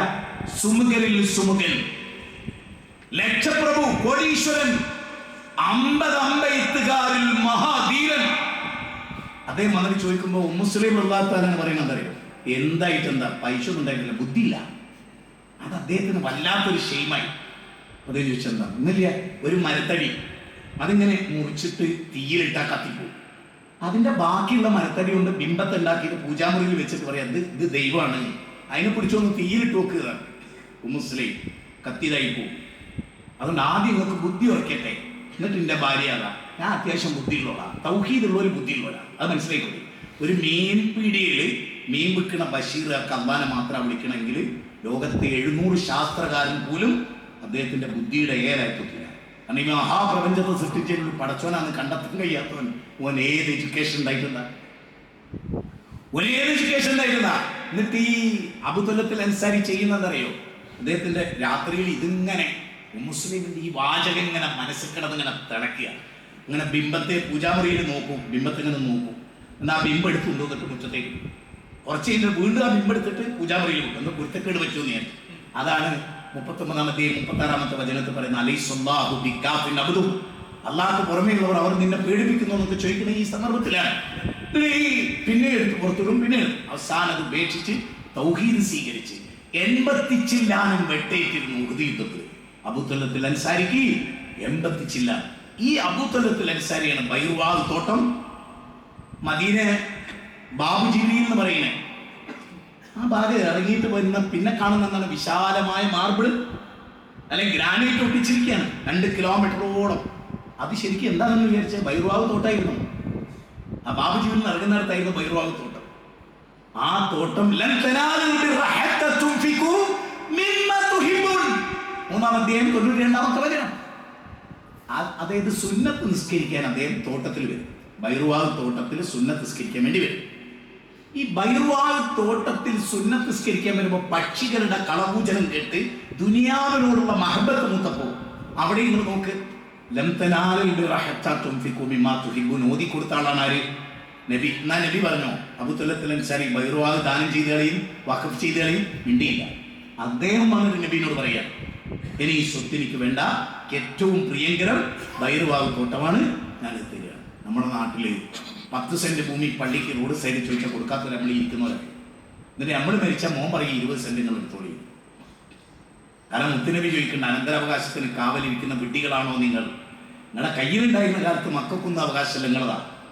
പക്ഷെ നിങ്ങളെ മകന്റെ കയ്യിലെത്തി ഓന് 20 സെന്റ് ആ പള്ളിക്ക് കൊടുത്ത് കൂലി ഓന് കിട്ടി. കാരണം അനന്തര സ്വത്ത് നിങ്ങളതല്ല. പിന്നെ പക്ഷെ ഉള്ളപ്പോൾ കൊടുക്കാൻ പറ്റണം. അബൂതലത്തിൽ അൻസാരി കൊടുത്ത പോലെ. ഇനി അബൂ ദർ ഗിഫാരി, എനിക്ക് പറയാൻ ഏറ്റവും ഇഷ്ടമുള്ള ഒരു സ്വഹാബി Abu there Ghifari. Darul Arkham, ഈ ദാറുൽ അർഖമിൽ വന്നിട്ട് ആദ്യം സലാം പറഞ്ഞ ആളാണ് ആര്? അബൂ ദർ ഗിഫാരി റളിയല്ലാഹു തആല. അബൂ ദർ ഗിഫാരി നബിയോട് ആദ്യം സലാം പറഞ്ഞ സ്വഹാബിയാണ് അബൂ ദർ ഗിഫാരി. അദ്ദേഹം നബിയുടെ അടുത്ത് വന്നു, ഷാഫിയെ സ്വീകരിച്ചു. ഉടനെ തന്നെ അദ്ദേഹം കാബത്തിനെടുത്ത് നിന്നിട്ട് തൗഹീദ് പറഞ്ഞു. അടി കിട്ടി, ചുണ്ടൊക്കെ പൊട്ടി. അദ്ദേഹം നബിയുടെ അടുത്തേക്ക് വന്നു സല്ലല്ലാഹു അലൈഹി വസല്ലം.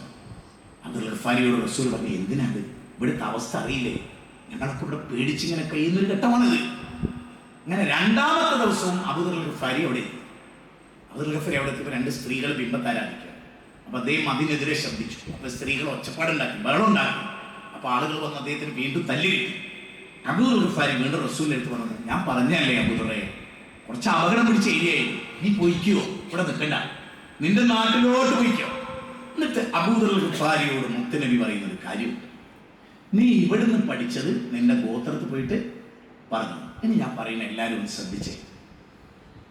അബൂദർ ഗഫാരി ആദ്യമായിട്ട് വീട്ടിലെത്തി, നാട്ടിലെത്തി. ഈ ഗഫാർ ഗോത്രം എന്ന് പറഞ്ഞാൽ കൊള്ളക്കാരുടെ ഗോത്ര, പിടിച്ചുപറിക്കാരുടെ ഗോത്ര. റോട്ടിലൂടെയൊക്കെ പോകുന്നവരൊക്കെ പിടിച്ച് വഴികളിലൊക്കെ നിന്നിട്ട് പിടിച്ച് പറിച്ച് വേദനിപ്പിച്ച് മർദ്ദിച്ച് കൊല്ലേണ്ടി വന്ന കൊന്ന് അങ്ങനെയൊക്കെ ജീവിച്ചവരാണ് ഗിഫാർ ഗോത്രം. ആ അബൂദർ ഗിഫാരി വീട്ടിലെത്തി അനുജനോട് അനീസിനോട് തൗഹീദ് പറഞ്ഞു. അദ്ദേഹം മനസ്സിലാക്കിയ തൗഹീദ് വേറൊരു ഇൽമുമില്ല, ഒരു സർട്ടിഫിക്കറ്റുമില്ല, മദനിയല്ല, സലഫിയല്ല, ഇഖമിയല്ല, സലാഹിയല്ല, ഒന്നുമല്ല, നബിയല്ല, ഒന്നുമല്ല. നബിയിൽ നിന്ന് തൗഹീദ് കേട്ടിട്ട് അനുജനോട് പറഞ്ഞു. അനുജൻ സ്വീകരിച്ചു. അനുജൻ കാക്കയും കൂടെ ഉമ്മാനോട് പറഞ്ഞു. ഉമ്മ സ്വീകരിച്ചു. ഞാൻ പറയുന്നത് ശരിക്കും ശ്രദ്ധിക്കും. ഉമ്മയും ഈ 2 മക്കളും എല്ലാ വീട്ടിലും കയറുകയാണ്. ഗിഫാർ ഗോത്രത്തിലെ എല്ലാ വീട്ടിലും കയറി ഇറങ്ങാൻ. എല്ലാ വീട്ടിലും ഉൾപ്പെട്ടല്ലോ വോട്ട് കഴിച്ചുകൊണ്ട് കയറുന്നു. അതുപോലെ തൗഹീദ് പറഞ്ഞിട്ട് ഇങ്ങനെ കയറുകയാണ്. അവസാനം മക്ക കഴിഞ്ഞു, റസൂലുള്ള മദീനയിൽ വന്നു, കാലചക്രം കറങ്ങി, മദീനയിൽ വലിയൊരു സമൂഹം ഉണ്ടായി, രാഷ്ട്രമുണ്ടായി. അവിടെ മദീനയിലെ ദൂര മരുഭൂമിയിൽ നിന്ന് ഇങ്ങനെ ചെറിയ പൊട്ടുപോലെ ഒരു സംഘം നബി സല്ലല്ലാഹു അലൈഹി വസല്ലം സഹാബത്തോട് പറഞ്ഞ 1000 എടുത്തോളൂ, ആരോ യുദ്ധത്തിന് വരികയാൻ തോന്നുന്നുണ്ട് എന്ന് പറഞ്ഞാൽ അതിന്റെ അർത്ഥം എന്താ പറയുക? കുപ്പിക്കകത്തുള്ള വസ്തുവിനെ പോലെ ദൂരെ, കുറച്ച് ദൂരേന്നാ വരുന്നത്. അതുപോലെ ആരാ എന്താന്ന് പോലും അള്ളാഹുവിന്റെ റസൂൽ സല്ലല്ലാഹു അലൈഹി വസല്ലം മനസ്സിലാക്കാൻ കഴിഞ്ഞില്ല. അടുത്തടുത്ത് വന്നുകൊണ്ട് നബിക്ക് മനസ്സിലായി അബൂദർ ഗിഫാരിയാണ് വരുന്നത്. മർഹബ മർഹബ യാ അബൂദർ എന്ന് പറഞ്ഞാൽ അബൂദർ ഗിഫാരിയെ സ്വീകരിച്ചു. അബൂദർ ഗിഫാരിയെ സ്വീകരിച്ച മഹാനായ നബി സല്ലല്ലാഹു അലൈഹി വസല്ലമയോട് അബൂദർ ഗിഫാരി പറയാണ്, നബിയെ നാട്ടിലേക്ക് മടങ്ങാനും ഞാൻ മനസ്സിലാക്കുന്നത് അവിടെ പറയാനും അങ്ങനോട് പറഞ്ഞില്ലേ? ഞാന് എൻ്റെ അനുജനോട് പറഞ്ഞു, ഉമ്മാനോട് പറഞ്ഞു, ഞങ്ങൾ പിന്നെ എല്ലാവരും വീട്ടിലും കയറി പറഞ്ഞു, ഈ ഗോത്രത്തിലെ മുഴുവൻ ആളുകളെയും ഞങ്ങൾ ഇതാ ഇസ്ലാമിലേക്ക് വരാൻ എൻ്റെ നേതൃത്വത്തിൽ കാരണമായി ദൈവരെ. അന്ന് നബി പറഞ്ഞ എന്താ അറിയോ? അബൂദർ ഗിഫാരിയുടെ ഷോൾഡറിൽ ഇങ്ങനെ തട്ടിക്കൊണ്ട് പറഞ്ഞു, ആകാശത്തിന്റെ ചുവട്ടിലെ ഏറ്റവും വലിയ ജിഹാദ് അബൂദറെ നിങ്ങളാണ് നിർവഹിച്ചത്. ഇനി ഞാൻ ചോദിക്കുകയാണ്, നമ്മുടെ ദേവത്തെ എന്ന നിലക്ക് സംഘടനയെ സമ്മേളനം നടത്തി. ഇപ്പൊ നേരത്തെ പറഞ്ഞല്ലോ 2014 മനുഷ്യരെ നാം ഒന്ന് നമ്മുടെ ദൈവം ഒന്ന് തന്നെ നമ്മുടെ വിഷയം അവതരിപ്പിച്ചു. ഇപ്പൊ നിങ്ങൾ പറഞ്ഞു അതിന് ശേഷം എത്രയോ കാലത്ത് നമ്മൾ ഇവിടെ വരുന്നത്. ഇവിടെ ആരും വരണില്ല. നിങ്ങൾ വിചാരിച്ച, നിങ്ങൾ മനസ്സിലാക്കിയ തൗഹീദില്ലേ, അത് നിങ്ങൾ നിങ്ങളുടെ കുടുംബത്തോട് പറഞ്ഞിട്ടുണ്ട്.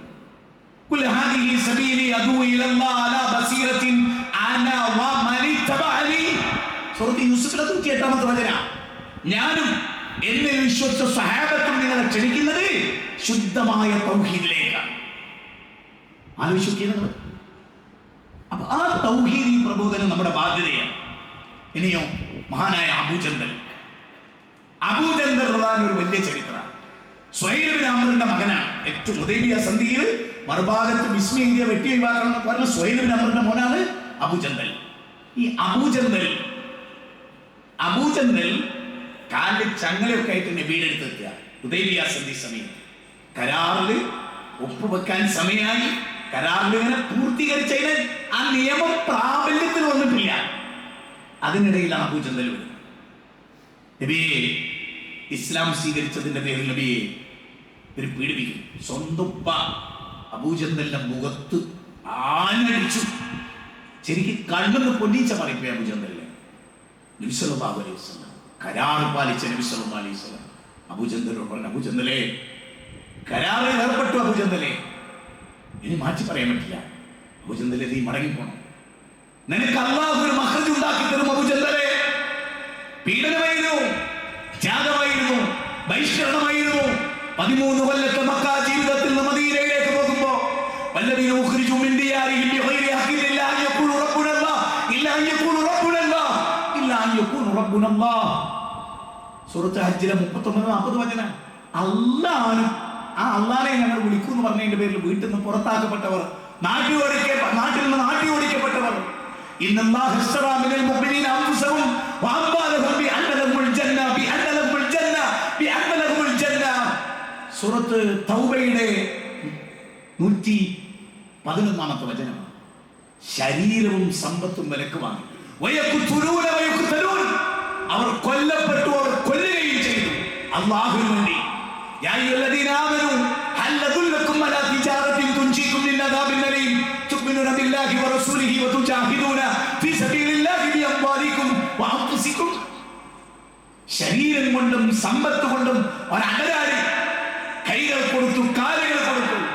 ഹംസാന്റെ കരൾ കടിച്ചു തുപ്പി. സുമയ്യയുടെ മുഖ്യസ്ഥാനത്തേക്ക് കുന്നവരഞ്ഞു വന്നു.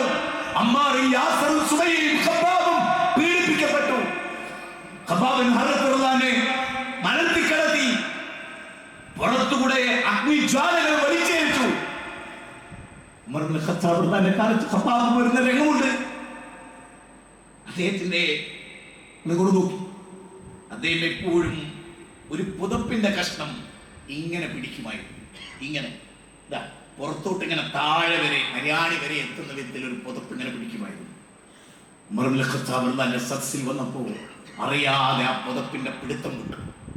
അത് താഴോട്ട് ഊർന്നു വീണപ്പോ കബാബിന്റെ പുറത്താഴമേറിയ ദ്വാരമുണ്ടായിരുന്നു, എല്ല് കാണാമായിരുന്നു. തൗഹീദ് സ്വീകരിച്ചതിന് വേണ്ടി ശത്രുക്കൾ പീഡിപ്പിച്ചിട്ട്. അങ്ങനെ പീഡനം നമുക്ക് ഉണ്ടായിട്ടുണ്ടോ? അങ്ങനെ ബേജാറ് വിശ്വം നമുക്ക് ഉണ്ടായിട്ടുണ്ടോ? ബിലാലിന്റെ നാവ് പുറത്തു വന്നിരുന്നു, പുറമാകെ പൊള്ളിയിരുന്നു, കല്ലെറിയപ്പെട്ടിരുന്നു, തായിഫിൽ നബിയെ കല്ലെറിഞ്ഞിരുന്നു, ആട്ടി ഓടിക്കപ്പെട്ടിരുന്നു. അംഹസിബ്തും അൻ തദ്ഖുലുൽ ജന്ന വലമ്മാ യഅലമില്ലാഹു അല്ലദീന ജാഹദു മിൻകും വയഅലമു സ്വാബിരീൻ. അംഹസിബ്തും അൻ തദ്ഖുലുൽ ജന്ന വലമ്മാ യഅതികും മസലുൽ ലദീന ഖലൂ മിൻ ഖബ്ലികും മസ്സതുഹുൽ ബസാർ വദ്ദറാ വസുൽസിലു സിൽസാലൻ ശദീദാ വസുൽസിലു. അവർ ഉറപ്പിക്കപ്പെട്ടു. സൂറത്ത് ബഖറയിലെ 214, സൂറത്ത് ആൽ ഇംറാൻ 142. അല്ല, സ്വർഗത്തിലേക്ക് എളുപ്പത്തിൽ കടന്നു കളയാമെന്ന് നിങ്ങൾ വിചാരിക്കുന്നു?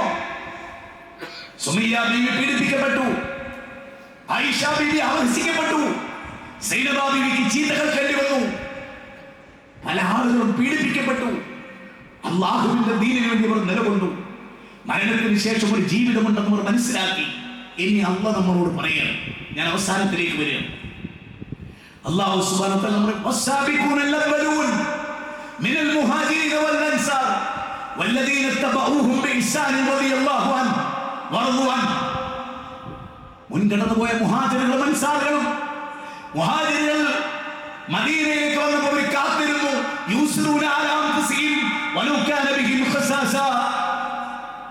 സ്വന്തത്തേക്കാൾ അവർ മറ്റുള്ളവരെ സ്നേഹിച്ചു, ചങ്ക് പറിച്ചു കൊടുത്തു, വീട് കൊടുത്തു. 2 ഭാര്യമാരുണ്ടായിരുന്നവർ ഒരു ഭാര്യയെ തലാഖ് ചൊല്ലി അവർക്ക് വിവാഹം ചെയ്തു കൊടുത്തു. ഒരു റൂമുള്ളവർ അതിനെ 2ആക്കി പകർത്തു. 2 റൂമുള്ളവർ റൂം കൊടുത്തു. 2 കച്ചവട സ്ഥാപനമുള്ളവർ ഒന്ന് കൊടുത്തു. അല്ലാഹ് ഖുർആനിലെ സൂറത്ത് അഹ്സർ പറയാ. എന്നിട്ട് അവർ ഇങ്ങനെ പ്രാർത്ഥിച്ചു അത്രേ, വല്ലദീന ജാഊ മിൻ ബഅദിഹിം യഖൂലൂന റബ്ബനാ ഇഗ്ഫിർ ലനാ വലിഇഖ്വാനിൽ ലദീന സബഖൂനാ ബിൽ ഈമാൻ വലാ തജ്അൽ ഫീ ഖുലൂബിനാ ഗില്ലൻ ലില്ലദീന ആമനൂ റബ്ബനാ ഇന്നക റഊഫുർ റഹീം. പടച്ചവനെ മുൻകടന്നു പോയ വിശ്വാസികളോട് ഞങ്ങൾക്കൊരു വെറുപ്പുണ്ടാക്കരുത്. അവരോട് ഞങ്ങൾക്ക് സ്നേഹം ഉണ്ടാവണം. അവർക്ക് വേണ്ടി ദുആ ചെയ്യുന്ന മനസ്സുണ്ടാകണം. പടച്ചവനെ ഒരാളോട് ഞങ്ങൾക്ക് വെറുപ്പുണ്ടാകരുത്. മുഅ്മിനീങ്ങളെ, സഹോദരങ്ങളെ, നമ്മുടെ സഹാബത്ത് അത്രയും സ്നേഹത്തിലാണ്. അവർക്ക് ഒരാൾക്ക് വേദനയായാൽ അവരെക്കാൾ വലിയ വേദനയായിരുന്നു അവർക്ക്. ജാബിർ തന്റെ മുഖത്ത് നോക്കി നബി ചോദിച്ചു, ജാബിർ ഇന്ന് എന്തു പറ്റി ജാബിർ? അവ പറഞ്ഞു, ഉഹദ് യുദ്ധത്തിൽ എന്റെ ഉപ്പ കൊല്ലപ്പെട്ടു, അബ്ദുല്ലാഹ് ഇബ്നു ഹറം കൊല്ലപ്പെട്ടു. എനിക്ക് 9 പെങ്ങന്മാരുണ്ട് നബിയെ, അവരുടെ ഭാരം മുഴുവൻ എന്റെ കയ്യിലാണ്. നബി അദ്ദേഹത്തിന്റെ കടം കൊടുത്തു കൊടുത്തു. പറയേണ്ട വളരെ പ്രമുഖനായ ഒരാളാണ് ബിലാൽ റഹ്മാൻ. ബിലാൽ റഹ്മാനോട് നബി പറയുന്നുണ്ട്, ഇഫ്തഹിൽ ബാബക യാ ബിലാൽ, ബിലാൽ എന്റെ ഷോൾഡറിൽ ചവിട്ടു ബിലാൽ കഅബത്തിലേക്ക്. അപ്പോൾ ചോദിക്കുന്നുണ്ട് ബിലാൽ, നബിയെ വെളുത്തു തൊടുത്ത അബൂബക്കറും ഉമറും ഉസ്മാനും അലിയും ഖുറൈശി പ്രമാണികളെടുത്ത് കറുത്ത കാപ്പിരിയായ ബിലാലിനെ അങ്ങ് നിന്ദിക്കുകയാണ് റസൂൽ. ഇഫ്തഹിൽ ബാബക യാ ബിലാൽ, ബിലാൽ തുറക്കൂ, കേറി നിന്ന് വാങ്ങി കൊടുക്കൂ. ഒരിക്കൽ നബി ചോദിക്കുന്നു, ബിലാൽ സ്വർഗത്തിൽ അങ്ങയുടെ കാലിന്റെ ശബ്ദം കേട്ടല്ലോ ബിലാൽ, എന്തായിരുന്നു? അപ്പൊ ബിലാൽ എന്താണ് പറയുന്നത്, നബിയെ ഞാൻ എപ്പോ ഉതെടുത്താലും 2 റക്അത്ത് നിസ്കരിക്കും, എപ്പോ ഉതെടുത്താലും 2 റക്അത്ത്. നമ്മുടെ മാതൃകയാരാ?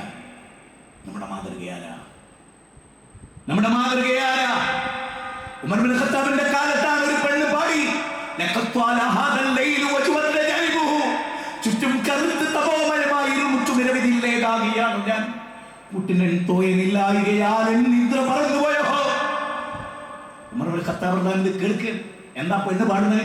എന്റെ ഭർത്താവ് പട്ടാളത്തിലാണ്, എന്റെ വീട്ടിൽ ആരുമില്ല, ഞാൻ ഒറ്റക്കാം, തണുത്ത രാത്രിയാണ്, കാമമുണ്ടെനിക്ക്, ദാഹമുണ്ടെനിക്ക്, ഒരു പുരുഷനെ ഞാൻ ക്ഷണിക്കുമായിരുന്നു, പക്ഷേ ഞാൻ നിന്നെ പേടിച്ചത് കൊണ്ട്. കഥ പറയുന്നിടത്ത്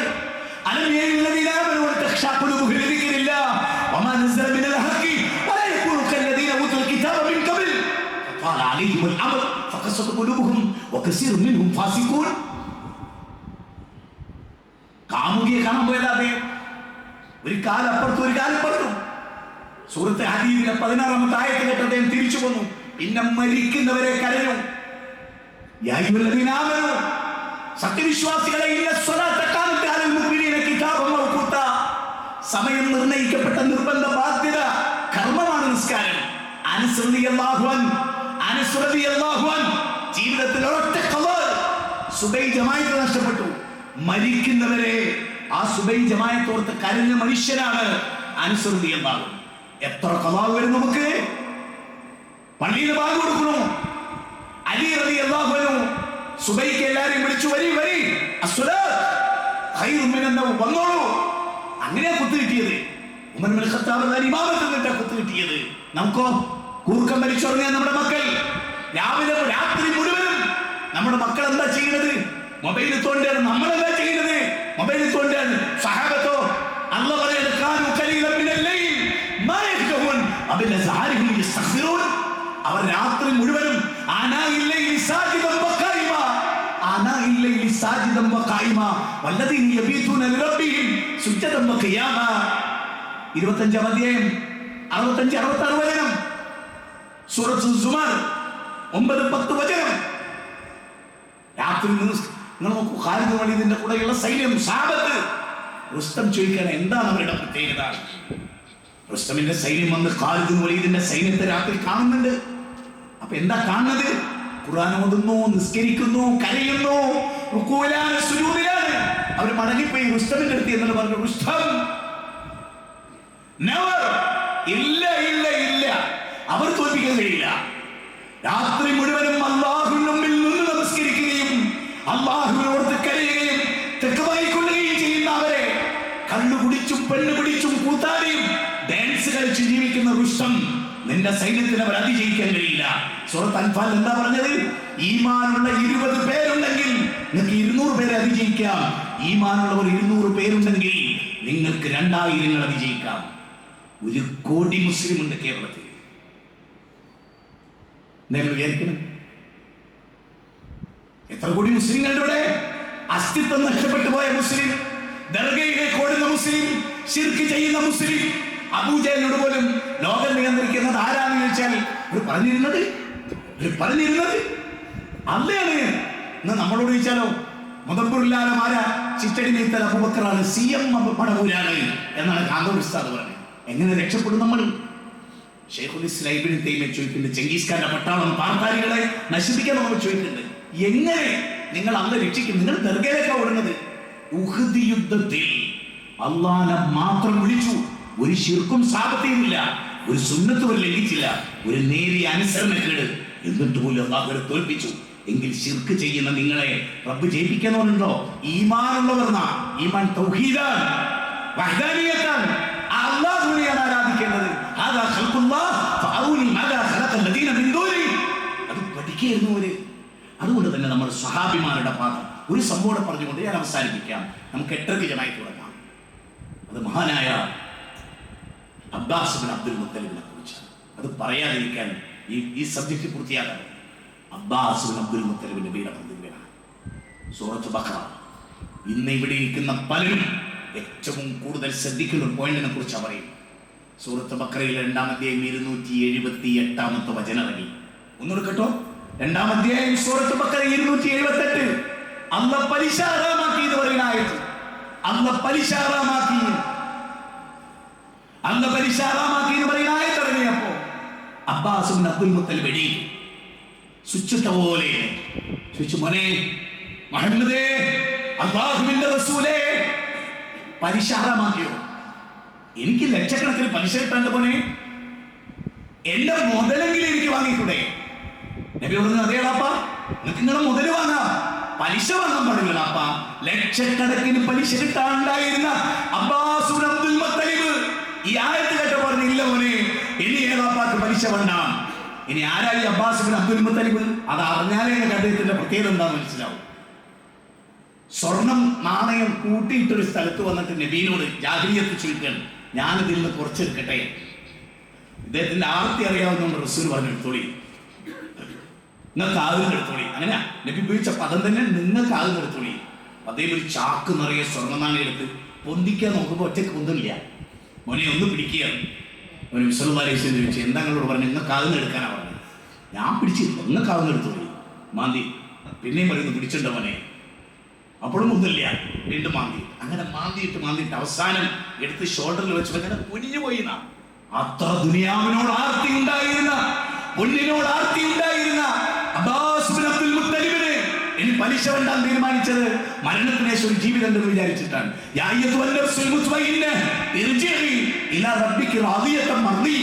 ആ സ്വഹാബത്തിനെ അന്ന് തൃപ്തിപ്പെട്ടിട്ടുണ്ട്. അവരുടെ സ്വഭാവം, സംസ്കാരം, പെരുമാറ്റം, ജീവിതം. അവർ വിശുദ്ധരായിരുന്നു. അവർ മദ്യപാനം ഉപേക്ഷിച്ചവരാണ്. അവർ മദ്യപാനവും വ്യഭിചാരം ഉപേക്ഷിച്ചവരാണ്. എല്ലാ ജാഹിലിയ്യത്തിന്റെ അടയാളങ്ങളും ഉപേക്ഷിച്ചവരാണ്. പെൺകുട്ടികളെ ജീവനോടെ കുഴിച്ചുകൂടിയത് ഉപേക്ഷിച്ചവരാണ്. ഭാര്യമാരെ മുഖത്തടിക്കാത്തവരാണ്. ഭാര്യമാരെ ചീത്ത പറയാത്തവരാണ്. ഭാര്യമാരുടെ കുട്ടിനെ അഭിപ്രായങ്ങൾ പറയാത്തവരാണ്. അതിന് ഇല്ലാത്ത കുറ്റങ്ങൾ പറഞ്ഞ് ഭാര്യയുമായി ശണ്ട കൂടാത്തവരാണ്. അവരെയൊക്കെ അങ്ങേയറ്റം സ്നേഹിച്ചവരാണ്. ഒരു വനിതയെ കുറിച്ച് കൂടി പറഞ്ഞിട്ട് ഞാൻ അവസാനിപ്പിക്കാം. ഖദീജ ബീവിയെ കുറിച്ച് ഞാൻ സ്ത്രീകൾക്ക് വേണ്ടി ഒരു മിനിറ്റ് പറഞ്ഞെടുക്കാം. ഖദീജ ബീവി നബി എന്ത് പറഞ്ഞാലും അനുസരിച്ചിരുന്ന അനുസരണമാണ് പെണ്ണിന്റെ ഏറ്റവും വലിയ. എല്ലാറ്റിനെയും ധിക്കരിക്കുകയും എല്ലാറ്റിനും മോശത്തരം പെരുമാറുകയും.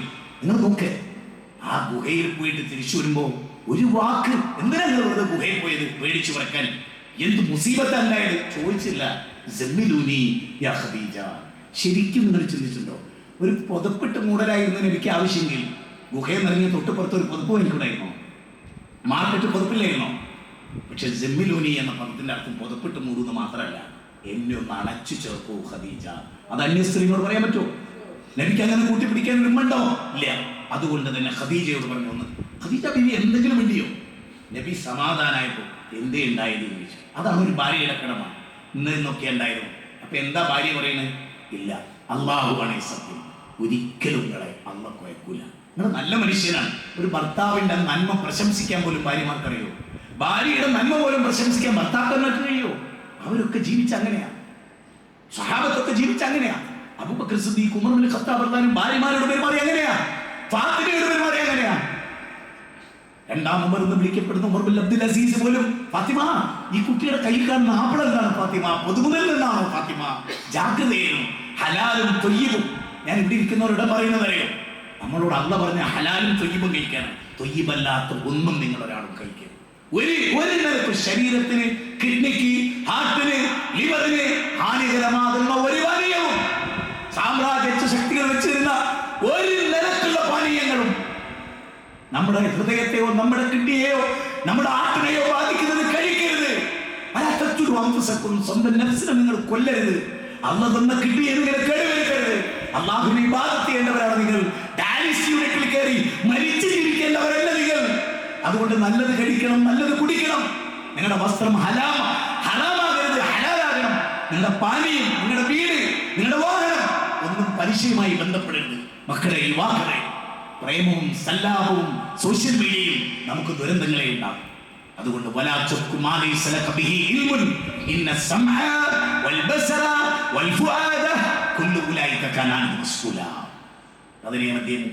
അവസാനിപ്പിക്കുന്നു. നിങ്ങൾ എന്ത് കണ്ടു, നിങ്ങൾ എന്ത് കേട്ടു, നിങ്ങൾ എന്ത് ചിന്തിച്ചു, ഇത് വളരെ പ്രധാനമാണ്. അതുകൊണ്ട് നബി സല്ലല്ലാഹു അലൈഹി വസല്ലമയെ കാണുകയും നബി കാണുകയും നബി തെറ്റുകൾ തിരുത്തി കൊടുക്കുകയും ചെയ്ത സഹാബത്ത്. അബ്ദുള്ളയെ കണ്ട് നബി സല്ലല്ലാഹു അലൈഹി വസല്ലം അബ്ദുള്ള തുണി നരിയാണ്ട് താഴെ പോകുന്നു. അബ്ദുള്ള കയറ്റി കൊടുത്തു. അദ്ദേഹം കയറ്റി കൊടുത്തു. നബി പറഞ്ഞു കുറച്ചുകൂടെ കയറ്റി കൊടുത്തു. 3 or 4 അപ്പൊ അദ്ദേഹം പറഞ്ഞു, നബിയെ എന്താണ് നിയമം പറയൂ നബിയെ. നബി സല്ലല്ലാഹു അലൈഹി വസല്ലം, ഇത് മുട്ടാണെങ്കിൽ, കാൽമുട്ടാണെങ്കിൽ, ഇത് നരിയാണിയാണെങ്കിൽ മധ്യഭാഗത്ത് വരട്ടെ അബ്ദുള്ള. എന്നിട്ട് അബ്ദുള്ള പറയാണ്, പിന്നെ ജീവിതത്തിൽ ഒരിക്കലും എന്റെ ഡ്രസ്സ് താഴോട്ട് പോയിട്ടില്ല. നബി സല്ലല്ലാഹു അലൈഹി വസല്ലം മറ്റൊരു അബ്ദുള്ളയോട് പറഞ്ഞു, അബ്ദുള്ള എത്ര അനുഗ്രഹീതനാണ്. രാത്രി നിസ്കാരം കൂടി ഉണ്ടായിരുന്നെങ്കിൽ നബി സല്ലല്ലാഹു അലൈഹി വസല്ലം ചെരുപ്പഴിച്ചു വെച്ചു. നിസ്കാരത്തിൽ സഹാബത്തൊക്കെ ചെരുപ്പഴിച്ചു വെച്ചു. നബി വഴിക്ക് പോയാൽ അങ്ങോട്ട് പോകും. നബി സ്ഥലത്ത് മുദ്രയിച്ചോടെ മുദ്രയിക്കും. നബിയെ പിൻപറ്റി അവർ ജീവിച്ചു. കാരണം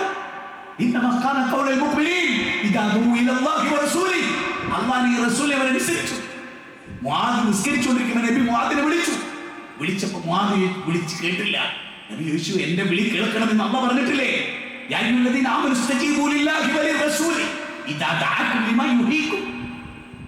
പഠിപ്പിച്ചു. അനുസരണത്തിന്റെ മേന്മ പഠിപ്പിച്ചു. അനുസരണമുള്ള ഒരു സമൂഹത്തെ സൃഷ്ടിച്ചു. അല്ലാഹുവിന്റെ റസൂലിനെയും സ്വന്തം ബാപ്പാനെ കൊന്ന് കഴുത്തറത്ത് വാളതിൽ കുത്തി നബിയുടെ മുമ്പിൽ കൊണ്ടുവന്നു സഹാബി അബൂ ഉബൈദത്തുൽ ജറാഹ്. അദ്ദേഹത്തിന് അല്ലാഹ് സംസാരിച്ചു. സൂറത്ത് മുജാദല 22-ാമത്തെ വചനം. യാ അയ്യുഹല്ലദീന ആമനൂ അവിടെ പറഞ്ഞു ലാ തജിദു ഖൗമൻ യുമിനൂന ബില്ലാഹി വൽ യൗമിൽ ആഖിർ യുവാദൂന മൻ ഹാദ്ദല്ലാഹു വറസൂലുഹു. സ്വന്തം ബാപ്പയാണെങ്കിലും ഉമ്മയാണെങ്കിലും അല്ലാഹുവിന്റെ റസൂലിനെ കൊല്ലാൻ പലവരും ശ്രമിച്ച ബാപ്പാനെ മടക്കി അയച്ചിട്ടും നബിയെ കൊല്ലാൻ വന്ന ബാപ്പാന്റെ കഴുത്തരിഞ്ഞ് വാൾത്തലപ്പിൽ കുത്തി കൊണ്ടുവന്ന് ആ സ്നേഹം പ്രകടിപ്പിച്ച് അല്ലാഹു റസൂലുമായിരിക്കണം എന്തിനേക്കാളും വലുത്. ആ റസൂലിനെ വലുതായി കണ്ട് ആ റസൂൽ പറഞ്ഞത് അച്ചനുസരിച്ച് മനസ്സാ വാചാ കർമ്മണ അനുസരിച്ച് ചാണിന് ചാണായി മുഴത്തിന് മുഴമായി പിൻപറ്റി സ്വർഗം നേടിയ ആ സ്വഹാബത്ത് എത്ര പറഞ്ഞാലും തീരാത്ത മഹാധ്യായമാണ്. ആ സ്വഹാബത്താണ് നമ്മുടെ മാതൃക. ആ സ്വഹാബത്തിനെയാണ് നമ്മൾ സ്വീകരിക്കേണ്ടത്. അല്ലാതെ നടീനടന്മാരെയും റീൽസിൽ വരുന്നവരും വിവരദോഷികളെയും ഒന്നുമല്ല. നമ്മുടെ പെൺകുട്ടികളോട് ഞാൻ പറയുന്നു, ഖദീജത്തുൽ കുബ്രയെ, ഫാത്തിമ ബീവിയെ, ആയിഷ ബീവിയെ, ഉമ്മു കുൽസൂമിനെ, സൈനബിനെ, സൗദാ ബീവിയെ, മറിയം ബീവിയെ, അവരൊക്കെയാണ് നമ്മുടെ മാതൃക. ലോക സ്ത്രീകളിൽ ഏറ്റവും തഖ്വയുള്ള സ്ത്രീ, ഏറ്റവും ഉന്നതയായ സ്ത്രീ അക്കാലഘട്ടത്തിൽ ജീവിച്ചിരുന്നവരെ മറിയമാണെന്ന് സൂറത്ത് ആൽ ഇംറാൻ 42-ാമത്തെ വചനത്തിൽ അല്ലാഹ് പറഞ്ഞ ആ മാതൃക പിൻപറ്റിക്കൊണ്ട് സ്വഹാബ വനിതകളെയും സ്വഹാബികളെയും സ്വീകരിച്ചുകൊണ്ട് ഇൻഷാ അല്ലാഹ് ഇതിന്റെ ബാക്കി ഭാഗം പിന്നീട് ഒരു അവസരം കിട്ടിയാൽ വേണ്ട അടുത്ത മാസം നിങ്ങൾക്ക് സൗകര്യമുണ്ടെങ്കിൽ ഇതുപോലെ ഒരു ദിനം ഇതിന്റെ ബാക്കി സ്വഹാബത്തിന്റെ 2-ാം ഭാഗം പരമ്പരയായി അങ്ങനെ 1000 സ്വഹാബന്മാരെ പറ്റി നമുക്ക് പ്രസംഗിക്കാം. സർവശക്തൻ നമ്മെ അനുഗ്രഹിക്കുമാറാകട്ടെ. സത്യത്തിന് വേണ്ടി ജീവിക്കുന്ന സജ്ജനങ്ങളിൽ അല്ലാഹു നമ്മെ ഉൾച്ചേർത്ത് അനുഗ്രഹിക്കുമാറാകട്ടെ. ഖുർആനിൽ സുന്നത്തും അനുസരിച്ച് ജീവിക്കുന്ന സജ്ജനങ്ങളിൽ അല്ലാഹു നമ്മെ ഉൾപ്പെടുത്തട്ടെ. സ്വഹാബത്തിന്റെ ഈമാനും സ്വഹാബത്തിന്റെ ഇഖ്ലാസും സ്വഹാബത്തിന്റെ നബി സ്നേഹവും കരഗതമാക്കി അശ്ഹദു അന്ന മുഹമ്മദ് റസൂലുള്ളാഹി ചൊല്ലിയപ്പോൾ ബോധരഹിതനായി വീണ ഉമറിനെ പോലെ അത്രമേൽ നബിയെ സ്നേഹിക്കാൻ നമുക്ക് സാധ്യമാകുമാറാകട്ടെ. അല്ലാഹുവിനെ കൃത്യമായി മനസ്സിലാക്കി ഉൾക്കൊള്ളാൻ, നബി സല്ലല്ലാഹു അലൈഹി വസല്ലം പഠിപ്പിച്ച പോലെ ഉൾക്കൊള്ളാൻ, സ്വഹാബത്ത് മനസ്സിലാക്കിയതുപോലെ മനസ്സിലാക്കാൻ, അവരുടെ മാർഗം പിൻപറ്റി ജീവിക്കാൻ, അവരുടെ മാർഗത്തിനെതിരായി സ്വീകരിച്ച് നരകത്തിൽ പോകാതിരിക്കാൻ നിതാന്ത ജാഗ്രത പുലർത്തുക. അല്ലാഹു അനുഗ്രഹിക്കട്ടെ. വരാനിരിക്കുന്ന ഓരോ കാര്യങ്ങളും സ്റ്റെപ്പ് വെക്കുക. വോട്ടേഴ്സ് ലിസ്റ്റിൽ ഉണ്ടെങ്കിലേ നിങ്ങൾ പൗരനാവൂ. ഇല്ലെങ്കിൽ നിങ്ങൾ മരിച്ചവരായി തീരുമാനിക്കുന്ന ഒരു ഇന്ത്യയിലാണ് നിങ്ങൾ ജീവിക്കാൻ പോകുന്നത്. എന്ത് വോട്ട് എന്ന് വിചാരിച്ചാൽ പാസ്പോർട്ട് കാണിച്ചാൽ പൗരനാവില്ല, ID കാർഡ് കാണിച്ചാൽ പൗരനാവില്ല, ഇല്ല, ആധാർ കാർഡ് കാണിച്ചാൽ പൗരനാവില്ല, SLC പുസ്തകം കാണിച്ചാൽ പൗരനാവില്ല. വോട്ടവകാശത്തിന്റെ ലിസ്റ്റിൽ ഉണ്ടെങ്കിലേ അത് പെടുത്താൻ കുറച്ച് പ്രയാസമുണ്ട് എന്നറിഞ്ഞുകൊണ്ട് തന്നെ കളിക്കുന്ന കളിയാണ്. അതുകൊണ്ട് തന്നെ ജാഗ്രത പുലർത്തുക. അള്ളാഹു നമ്മളോടൊപ്പമുണ്ട്, ബേജാറില്ല. അള്ളാഹുവിനെ സഹായിച്ചാൽ അള്ളാഹനെ നമ്മൾ സഹായിച്ചാൽ അള്ളാഹ് നമ്മളെ സഹായിക്കും. സൂറത്ത് മുഹമ്മദിൽ അള്ളാഹ് നമ്മളെ പഠിപ്പിച്ചത് അങ്ങനെയാണ്. അള്ളാഹുവിന്റെ സഹായം കിട്ടുന്ന സജ്ജനങ്ങളിൽ നാം ചേരുക. അള്ളാഹു നമ്മെ അനുഗ്രഹിക്കട്ടെ. ഫലസ്തീനിലും ചെച്ചനിയയിലും കൊസഡോവയിലും ഇന്ത്യയിലും ലോകത്തിന്റെ വിവിധ ഭാഗങ്ങളിലും പീഡിപ്പിക്കപ്പെടുന്ന ന്യൂനപക്ഷങ്ങൾക്ക് അള്ളാഹു ആശ്വാസം നൽകുമാറാകട്ടെ. ക്രൂരന്മാരായ ഭരണാധികാരികളുടെ കരങ്ങൾക്ക് അള്ളാഹു കൂച്ചുവലിടുമാറാകട്ടെ. നമുക്ക് അള്ളാഹു സൽബുദ്ധി നൽകുമാറാകട്ടെ. നബിയുടെ അനുചരന്മാർ സ്വഹാബികളുടെ പാത പിൻപറ്റി സ്വർഗാവകാശികളാൻ തൗഫീഖ് ചെയ്യുമാറാകട്ടെ. റബ്ബനാ തഖബ്ബൽ മിന്നാ ഇന്നക അൻതസ് സമീഉൽ അലീം വതുബ് അലൈനാ ഇന്നക അൻതത് തവ്വാബുർ റഹീം. റബ്ബനാ ഇഗ്ഫിർ ലനാ വലിഇഖ്വാനിനാ സബഖൂനാ ബിൽ ഈമാൻ വലാ തുജിർ ഫീ ഖുലൂബിനാ ഗില്ലൽ ലദീന ആമനൂ റബ്ബനാ ഇന്നക റഊഫുർ റഹീം. റബ്ബനാ ആതിനാ ഫിദ് ദുനിയ ഹസന വഫിൽ ആഖിറതി ഹസനത വഖിനാ അദാബന്നാർ. വസല്ലല്ലാഹു വസല്ലമ അലാ നബിയിനാ മുഹമ്മദിൻ വആലിഹി വസഹ്ബിഹി അജ്മഈൻ വൽഹംദുലില്ലാഹി റബ്ബിൽ ആലമീൻ. അസ്സലാമു അലൈക്കും വറഹ്മത്തുള്ളാഹി വബറകാതുഹു.